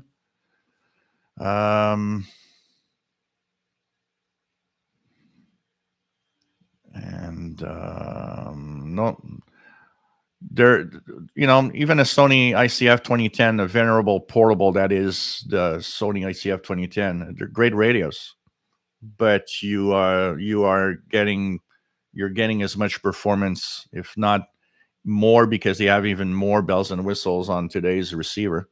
If I'd get one for cheap, of course, a Sony 2010, I'd like to have one just for what it is, and it's cool. But if you pay $300 for a Sony 2010, get yourself a Texan H501X, brand new radio, new technology, much more precise tuning, stability is incredible, and you'll have, I think personally, a better radio, better sound for sure. You have a tea drinker. Would you personally buy shortwave radios from eBay? I think it's a big risk.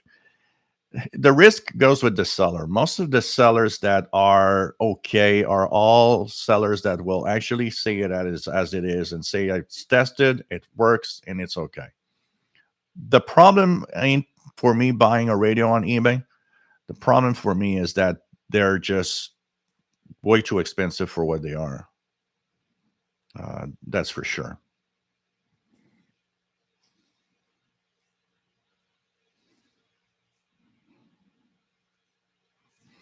I was there with Voice and Music because at 22 to 23, you had Korea. Um, the Philippines starts at 23 UTC, started at 23 UTC. Dan Robinson, what does quality receiver mean? The H501X hits it out of the park, really. There are many older classic radios that are excellent also. Yeah, there's older radios that are, but absolutely, quality is a word that's, I kind of laugh when I see somebody saying, "Well, I don't want to buy a Chinese radio. I want a quality radio." First of all, most of those are now made in China, anyways. And second of all, Texan H501X, even the Texan PL990X, are quality radios. It's quality goes with the price you're paying for something most of the time. And when people say, "Well, China is just cheap stuff," cheap junk. It's like, yeah, because you wanted to pay $25 for something. Yeah, cheap junk. It's $25. But any radio, I mean, the H501X is a $300 radio. It's starting to be an expensive receiver. It has to have a minimum of quality to it. But it's something that Robert Cross going to buy an ICOM CR 8600 after Christmas. They're nice radios. If I had a lot of money, I probably would, um, I probably would, you know, um, get one for the fun of it. But I think they're too expensive for what they are today.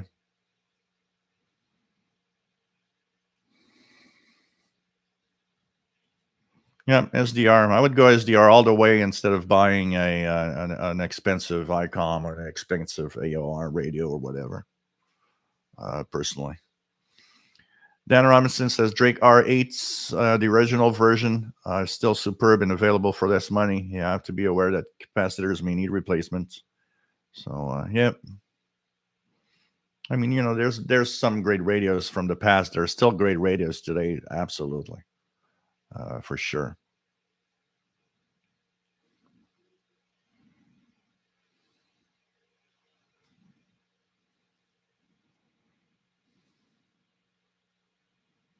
Take care, Tristan. Stay safe.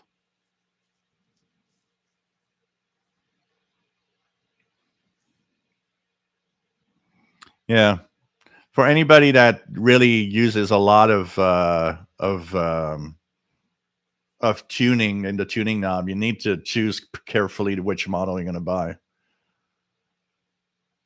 There's other Crafter's Kitchen. I once asked a well-known eBay seller why the radios he sells are consistently 25% higher than the same ones others sell less. He said he includes owner's manuals, brochures, CDs with. Mm-hmm.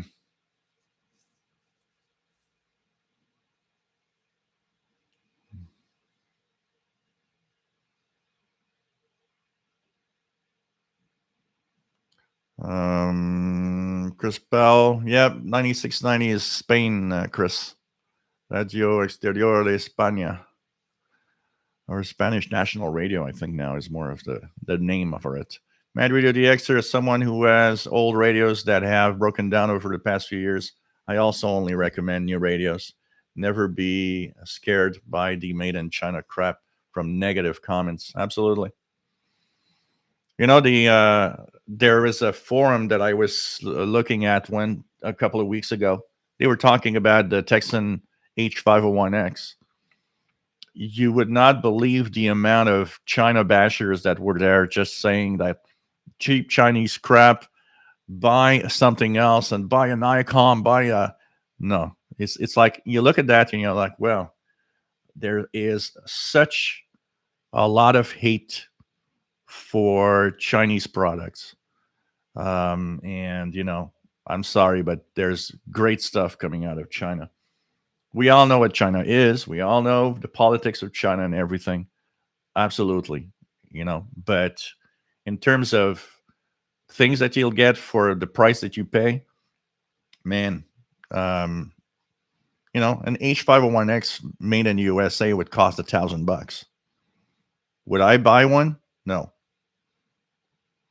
Would you buy one? Probably not.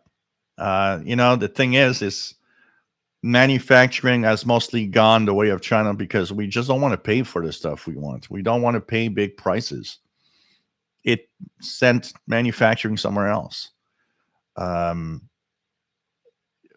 China is like any other country in manufacturing. It's the price you pay goes with the quality you got. And if China was such a bad manufacturer, well, you wouldn't see big companies making $1,000 transceivers and radios making stuff in China. But they are. And they are because as long as you follow the rules, you get good quality products coming out of it. And, Texan receivers, a lot of them are amazingly good quality radios.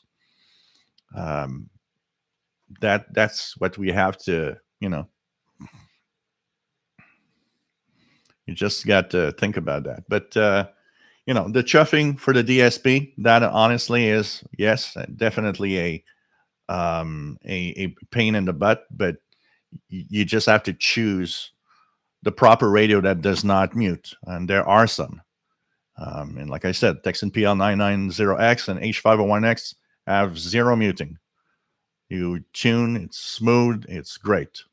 And they have the added bonus of the DSP chip, which gives multiple bandwidths, plus super precise tuning with calibration. I mean, these radios are amazing. So, Fitch, yeah, probably Voice of Korea that you're hearing.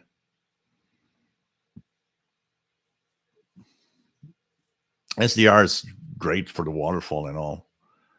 I don't know how many of you guys have told me exactly what happens here. Since you've got an SDR, that big gun radio you were using, the desktop receiver, you're not even using it anymore at all.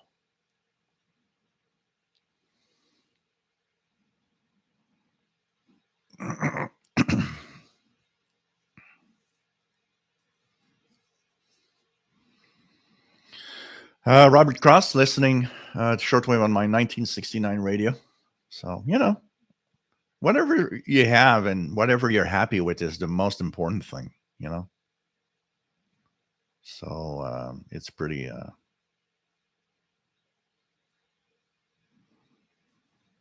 Charlie WHCFO, yep. As long as there's isolation between the ports and everything, that's fine to separate signals.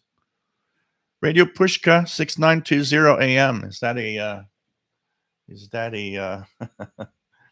an advertisement for your pirate station? So let's check it out here. What is there on? So there's quite a few of them. 6925. Let's check it out here. 6920. 6.920. Am I hearing anything here? Got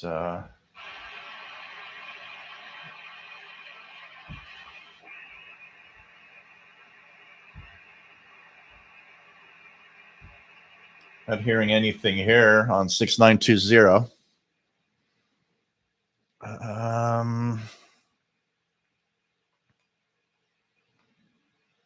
Oh yeah, as a program listener and stuff like that, that's why, honestly, David, that's why I am not too.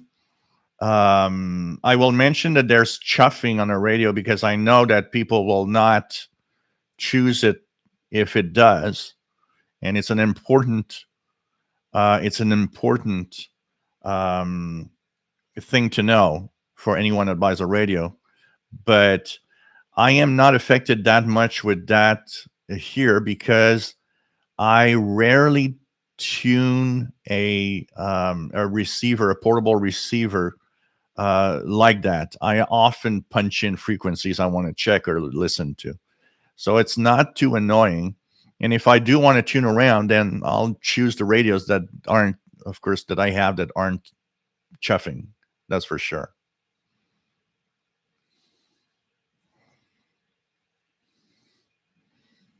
A PL368 Mini. I've not seen that. 368 without speaker? I've not seen that.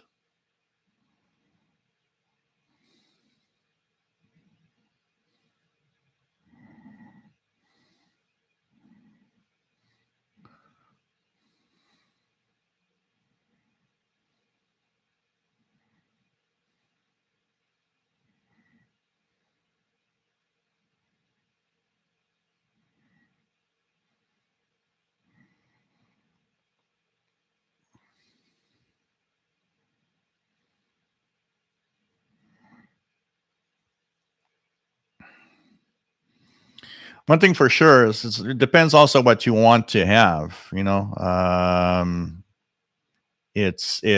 really depends on what you want to have. Some people cannot and do not like to have computers, use computers for radio. So Cygnus Rider, take care.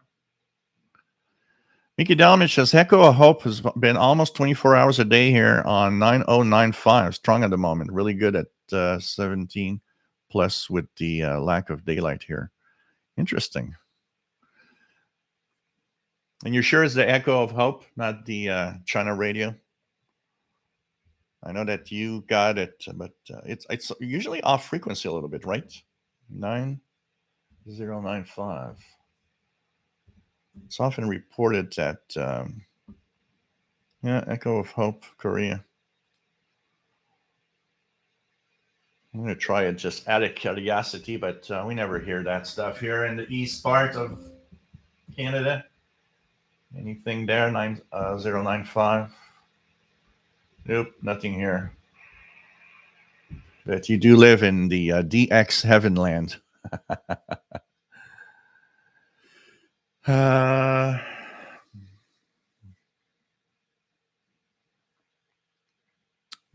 What else do we have?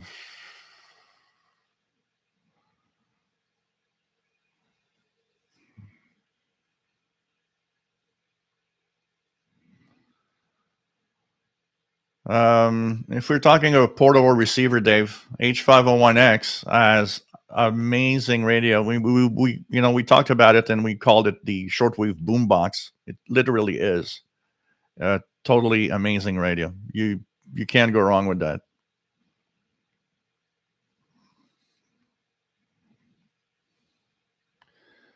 But some people like good old radios with buttons, and that's something we got to also understand. That, yeah, absolutely.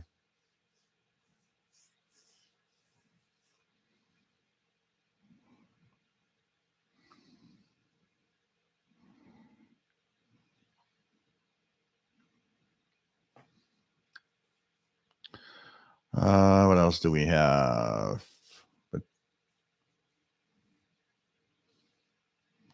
There's other Croucher's Kitchen says Texan makes amazing products. Those who bash China need to understand Sony isn't making new 2010s ever again.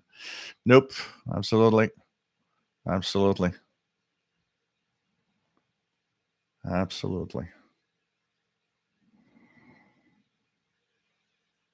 Van, you mean the blue wrench in front of names is moderators?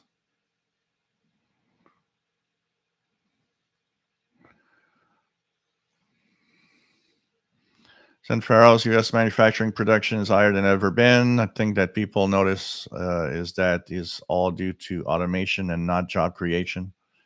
So, there are some manufacturing that did leave. It's like here, manufacturing in Canada. There are some aspects that left, but there are some um, some specific types of manufacturing that absolutely still go on. Um, and yep.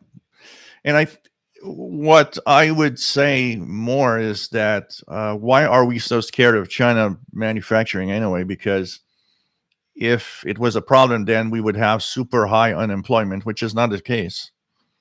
When the economy rolls well, unemployment is down, and most people work. Of course, it's the job market has changed over time, but honestly, I'm not, and we should not be scared of Chinese manufacturing. Dan Robinson says it is beyond puzzling that some receivers, such as the Ethon and C-Crane, still have soft muting. That is one thing that I am puzzled. Why do you have soft muting? Anyways, anyways, I don't get it. And like the C-Crane CC Skywave SSB, I mean, that thing is expensive, and for a small portable radio. I don't get it. I don't get it why it's muting. That should not be.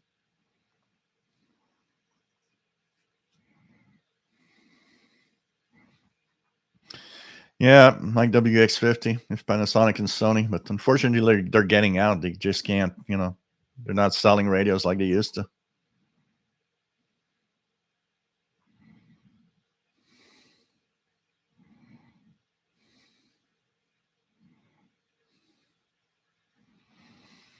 Um, what else do we have? Limited radios considered C-Crane Skywave SSB, but it seems average anymore compared to available. It's actually, if you look at some of the videos, I compared the C-Crane Skywave with the XH Data D808 when I was out at Peary Island, and XH Data was more sensitive than the C-Crane Skywave, and it's almost half the price. Oscar, firmware is not user upgradable on Texan receivers. They have to be done in at the manufacturing plant. That is something that would be nice to have if we could update them ourselves, but nope, not user upgradable. So that's why you mostly have to, on some of the radios, just be careful to have the one with at least a specific version or higher to make sure that it's all right, you know.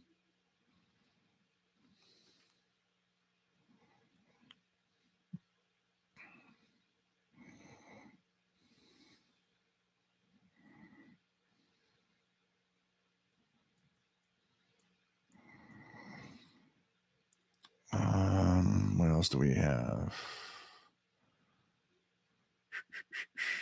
Well, SDRs have way much more things that you can tweak than desktops, and they will beat desktops in many aspects, personally, because you have way more control with software on a radio. I think it's more a question of if you like an SDR or like to use a computer when an SDR or not. You'd rather have a good old radio with knobs. Jay Watterson 69, nice to have you here. But SDR add way more than just the display, honestly.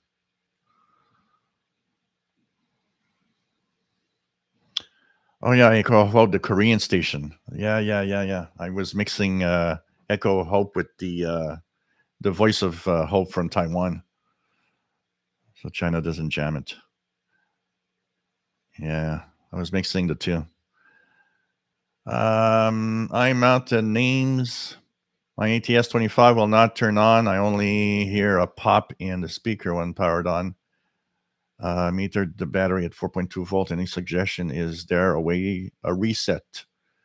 Is there a reset on it? Doesn't it have a reset on it? I'm just trying to see here. I don't remember if it has a reset button on it or not.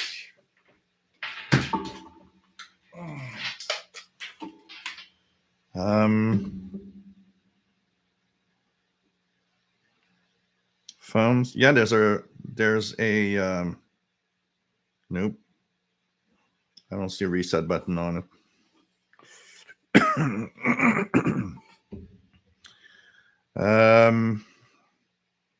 What I would try,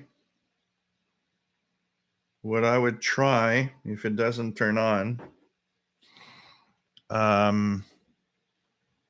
is open it and find a way to be able to remove the power from the battery from the circuit board and wait a couple of hours and put the battery back, or wait 24 hours. It could simply be stuck in some way with the electronics. There maybe it's weird. It might be a defective one also.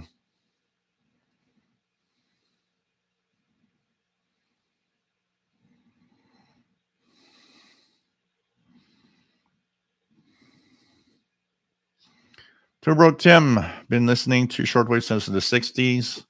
Well, there's still quite a lot of life left on Shortwave. I don't have, it's not like the 60s or the 70s, but I have a lot of stuff that I listen to still.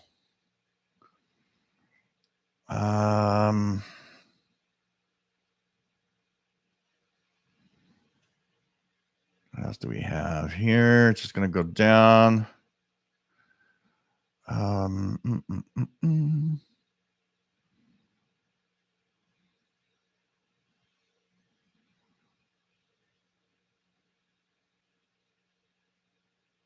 Yeah, the ones that are made here are very expensive. Very expensive, absolutely. Ivo Ardeliev, nice to have you here from Bulgaria. Looking for a portable shortwave radio with backlit keys. I did a search and found nothing. Any ideas? LZ1VEL. Definitely, that is something that is difficult to find. Backlit keys are very rare in portable radios. There's a few models that have backlit keys, if you can find them, like the Grendic G5 does. The Degen D1103 original does have backlit keys. Trying to remember any other radio I have that could have backlit keys, but unfortunately, it's something that is not happening often. Joseph says, loves my 8600 and do not like to use a computer for radio. Call me old-fashioned. Knobs and buttons are better for me.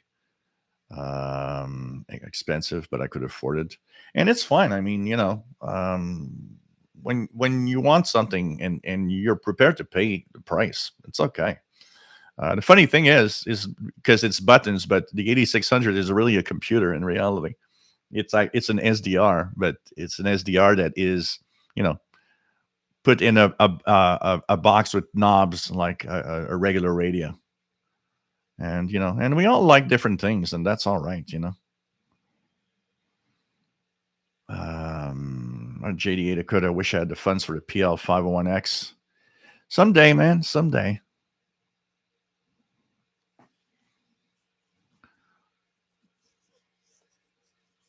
Yeah, Texan Tony does make DAB plus radios.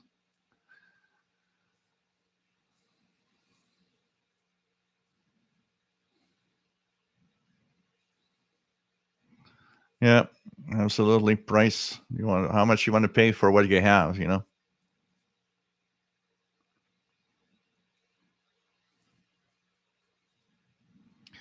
Yeah, Al, but a lot of the stuff from ICOM is actually made in China. They've moved a lot of the manufacturing. I believe there's some models left that are still built in Japan, but there's a lot of stuff from ICOM that is also built in China, because ICOM is indeed a Japanese company. Art Dot, I agree with you on old radios. Some of the older tube radios have superb audio quality for non-stereo speakers. I think that's the attraction for old-time radio purists. Yep.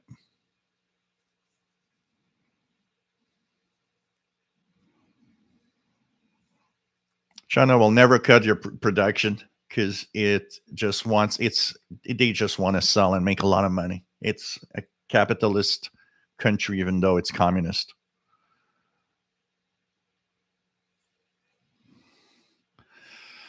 Wholly unaware in the 60s, 70s, all of my acquaintances worked in factories in the US. Now I don't know anyone who works in a factory. Yeah, they're working something else. We've moved on to a different type of economy. Absolutely. A lot of services and stuff. Um,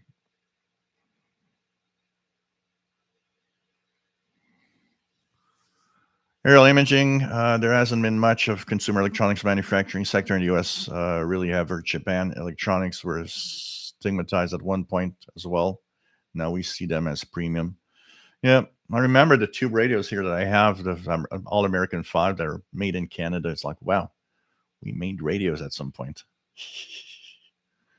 I'm going to check it out. PL368 Mini. That's kind of interesting. I'm going to have to check that out.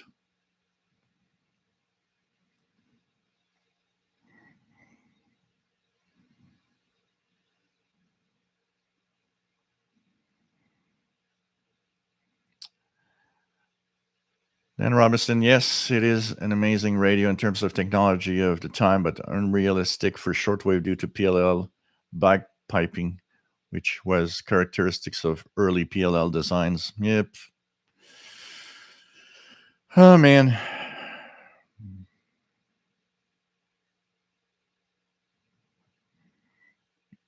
And I think we got to be careful because a lot of when people say, well, cheap China crab is because they didn't want to pay for that cheap China crab. So they paid a very low price. Any country, if you don't put the price, will give you US crap, Canada crap, France crap, UK crap. It's a question of the minimum price to get out of the crappiness of the stuff.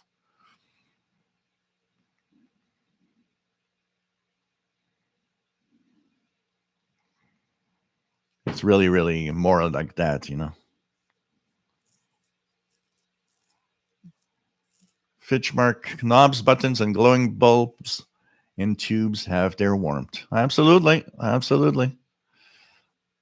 Joe Brown, nice to have you on board from Southeast Michigan.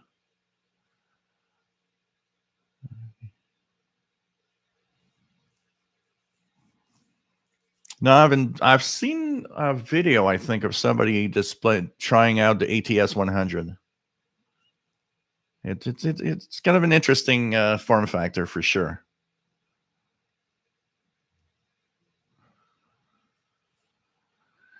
No problem, Dan. Always happy to see you here, and it's always nice to have good, nice radio discussions for sure.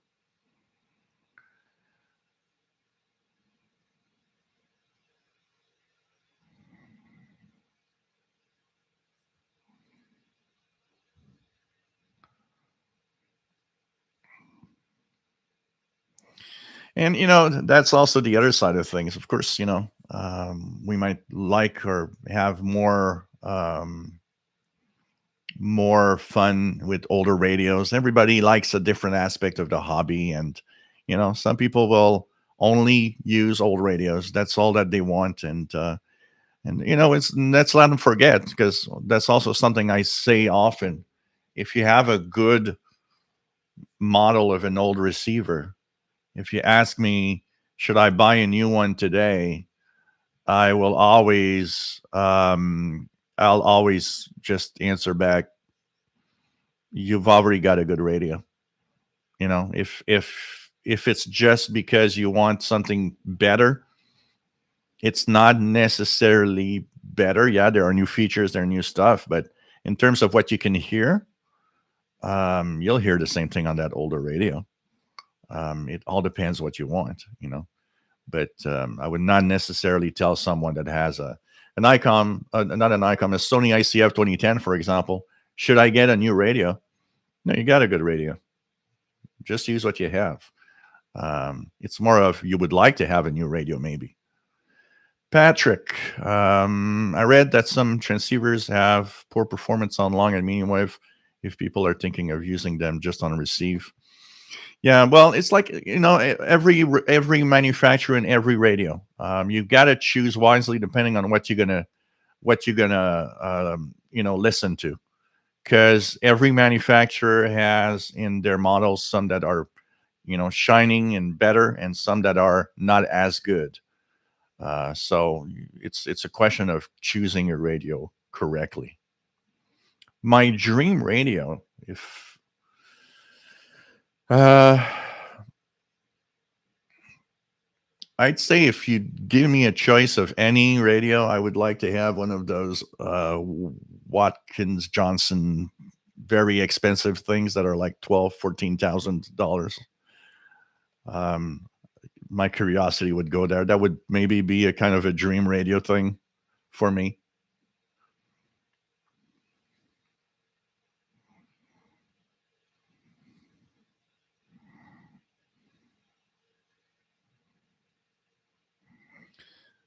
Um,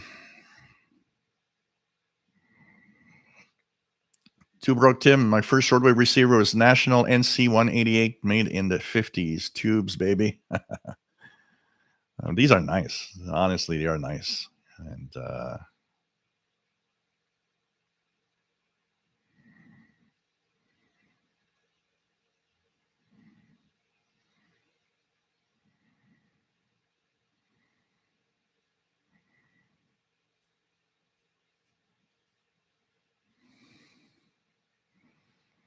yeah, I want to warm your Rufus Newt wants to warm his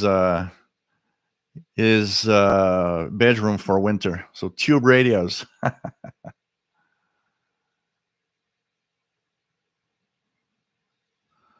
So yeah, because the that ETS 100, that ETS 100 is looks like the ATS 25, but in kind of a different form factor, making it like more portable.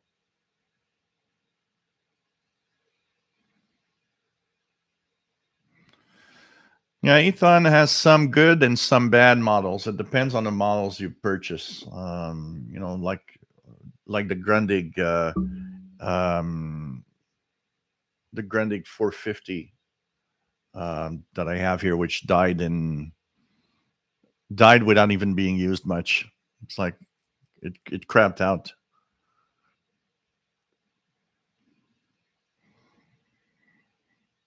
Fitch says, I've always wanted one of those professional DSP receivers out there, mind-bogglingly expensive, like the digital version of Japan Radio's NRD receiver. Yeah, yeah. Francis Moore, my Icom R30, I bought off eBay, used at 50% of retail. Mint condition, is an unbelievable receiver. Using MFJ long gainer, I find it better than SDR reception using a long wire due to the antenna. Yeah. I don't have very high marks and notes for my R30 because in a area like here where there's a lot of VHF UHF signals, it performs so crappy that it's just if I would have paid for it, I would have returned my ICOM R30. Really not worth its price in an environment like here. It just a Radio Shack scanner from 20 years ago works better here than that. And it's okay for shortwave. It's decent for shortwave, but it I would prefer something else. I would if I had a choice, if I would choose just for shortwave, I would prefer having a Texan H501X or stuff like that, which for me is a much better performer and a much more interesting radio for shortwave listening. But if you live in a rural area where there's not a lot of strong signals, the VHF UHF portion of it probably performs decently because it's where it's overloaded. It doesn't work well. Yeah, but we're gonna hear stare for years to come on shortwave, probably. You know.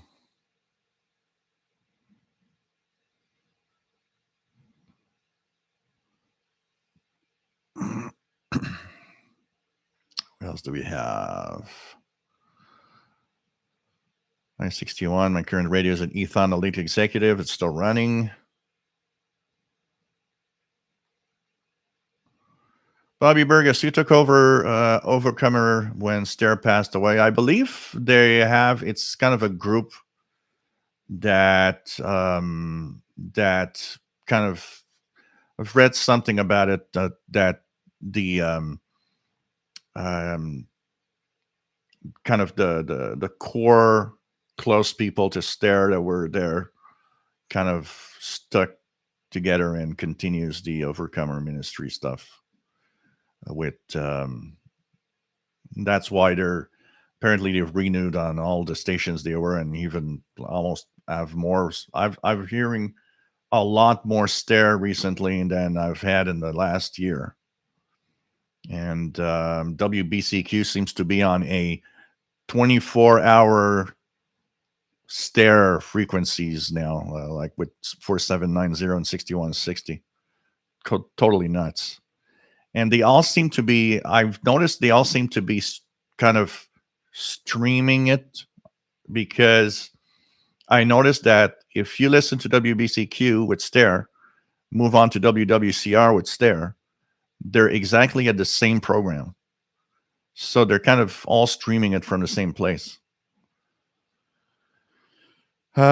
Fitch, do you know if Ethon builds some of the radios or does Texan build them all? It's not all Texan.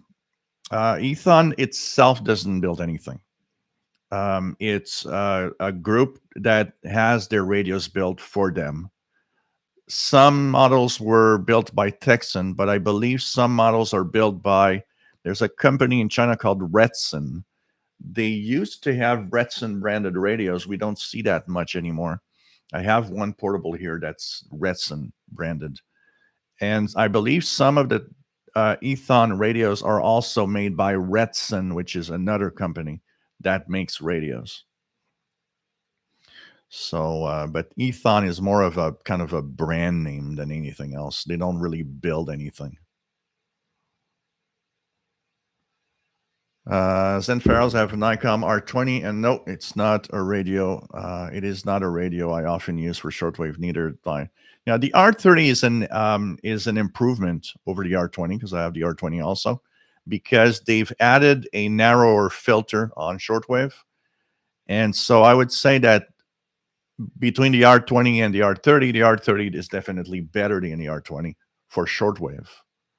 But wideband receiver are rarely good portable wideband receivers. We gotta be careful with one thing, because there are expensive desktop wideband receivers.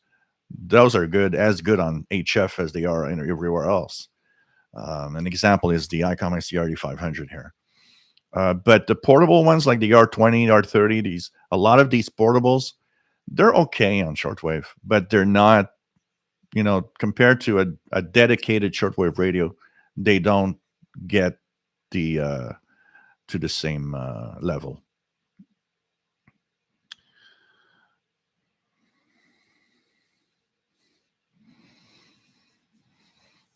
Oh, for sure. It's not because it's new that it's necessarily a radio that's going to work for 10 years. And there's some have problems sometimes, David.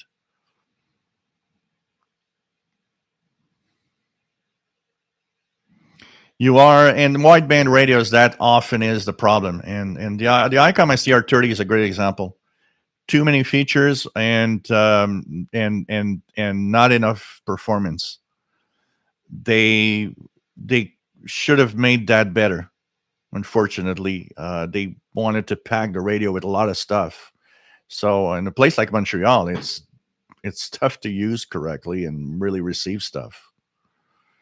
VHF, UHF range. I mean, you always have the RF gain or the attenuators on, because you've got to desensitize it, or else you don't receive anything on many frequencies. Somebody asked, and I think I didn't answer the question earlier, if I was subscribed to any radio magazines of any sort. Right now, no. But for the past 4 or 5 years, I was I was subscribed to Spectrum Monitor, which is a nice, decent magazine. Has the same feel as Monitoring Times, but it's a digital only magazine, by the way.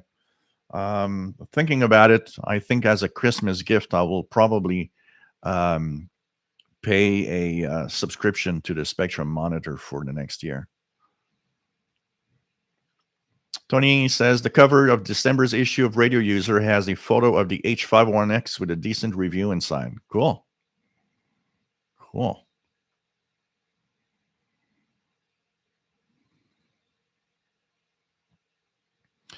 Yeah, Channel 292 has been putting out Register. Absolutely.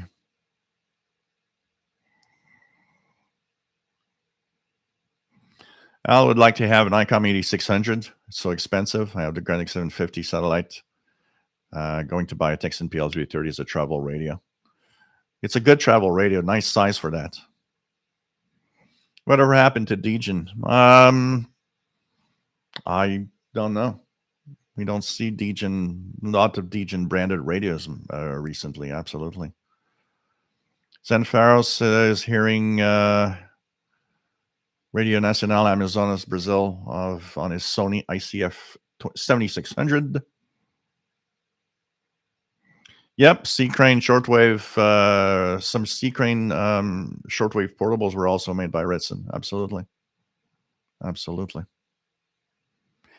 David Farlow, hey, nice to have you on board. Any word on the elusive new Ethon Elite satellite that was supposed to be launched? Last I heard of it was a few weeks ago. Somebody saying that they contacted the company. They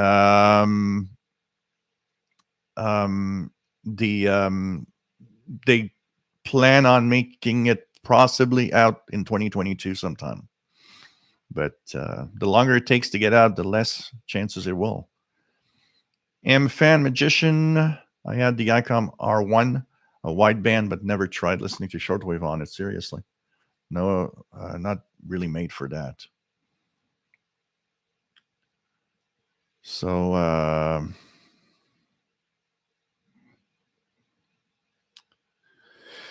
hey guys, we've been on for quite a long time now. 2 hours and 3 hours and 50 minutes. That was a pretty nice long run tonight for the show. I'm going to go. I need to cook. I will be eating beef tacos for supper. No, that's tomorrow. Tonight, I'm making myself some Chinese homemade wonton soup with egg rolls and a salad. So that tonight's Chinese. I forgot. So take care, everybody. I hope that you enjoyed the show today. Always nice to have a discussion on radio. And, we all love a different side of radio. I think everybody is. The importance here is that everybody stay happy with what you have and what you use and just have fun. And that's it. Be happy with what you have. And everything is going to be all right, honestly. So take care, everyone. Stay safe. And hope to see you maybe on Wednesday or next Saturday. Take care, everybody.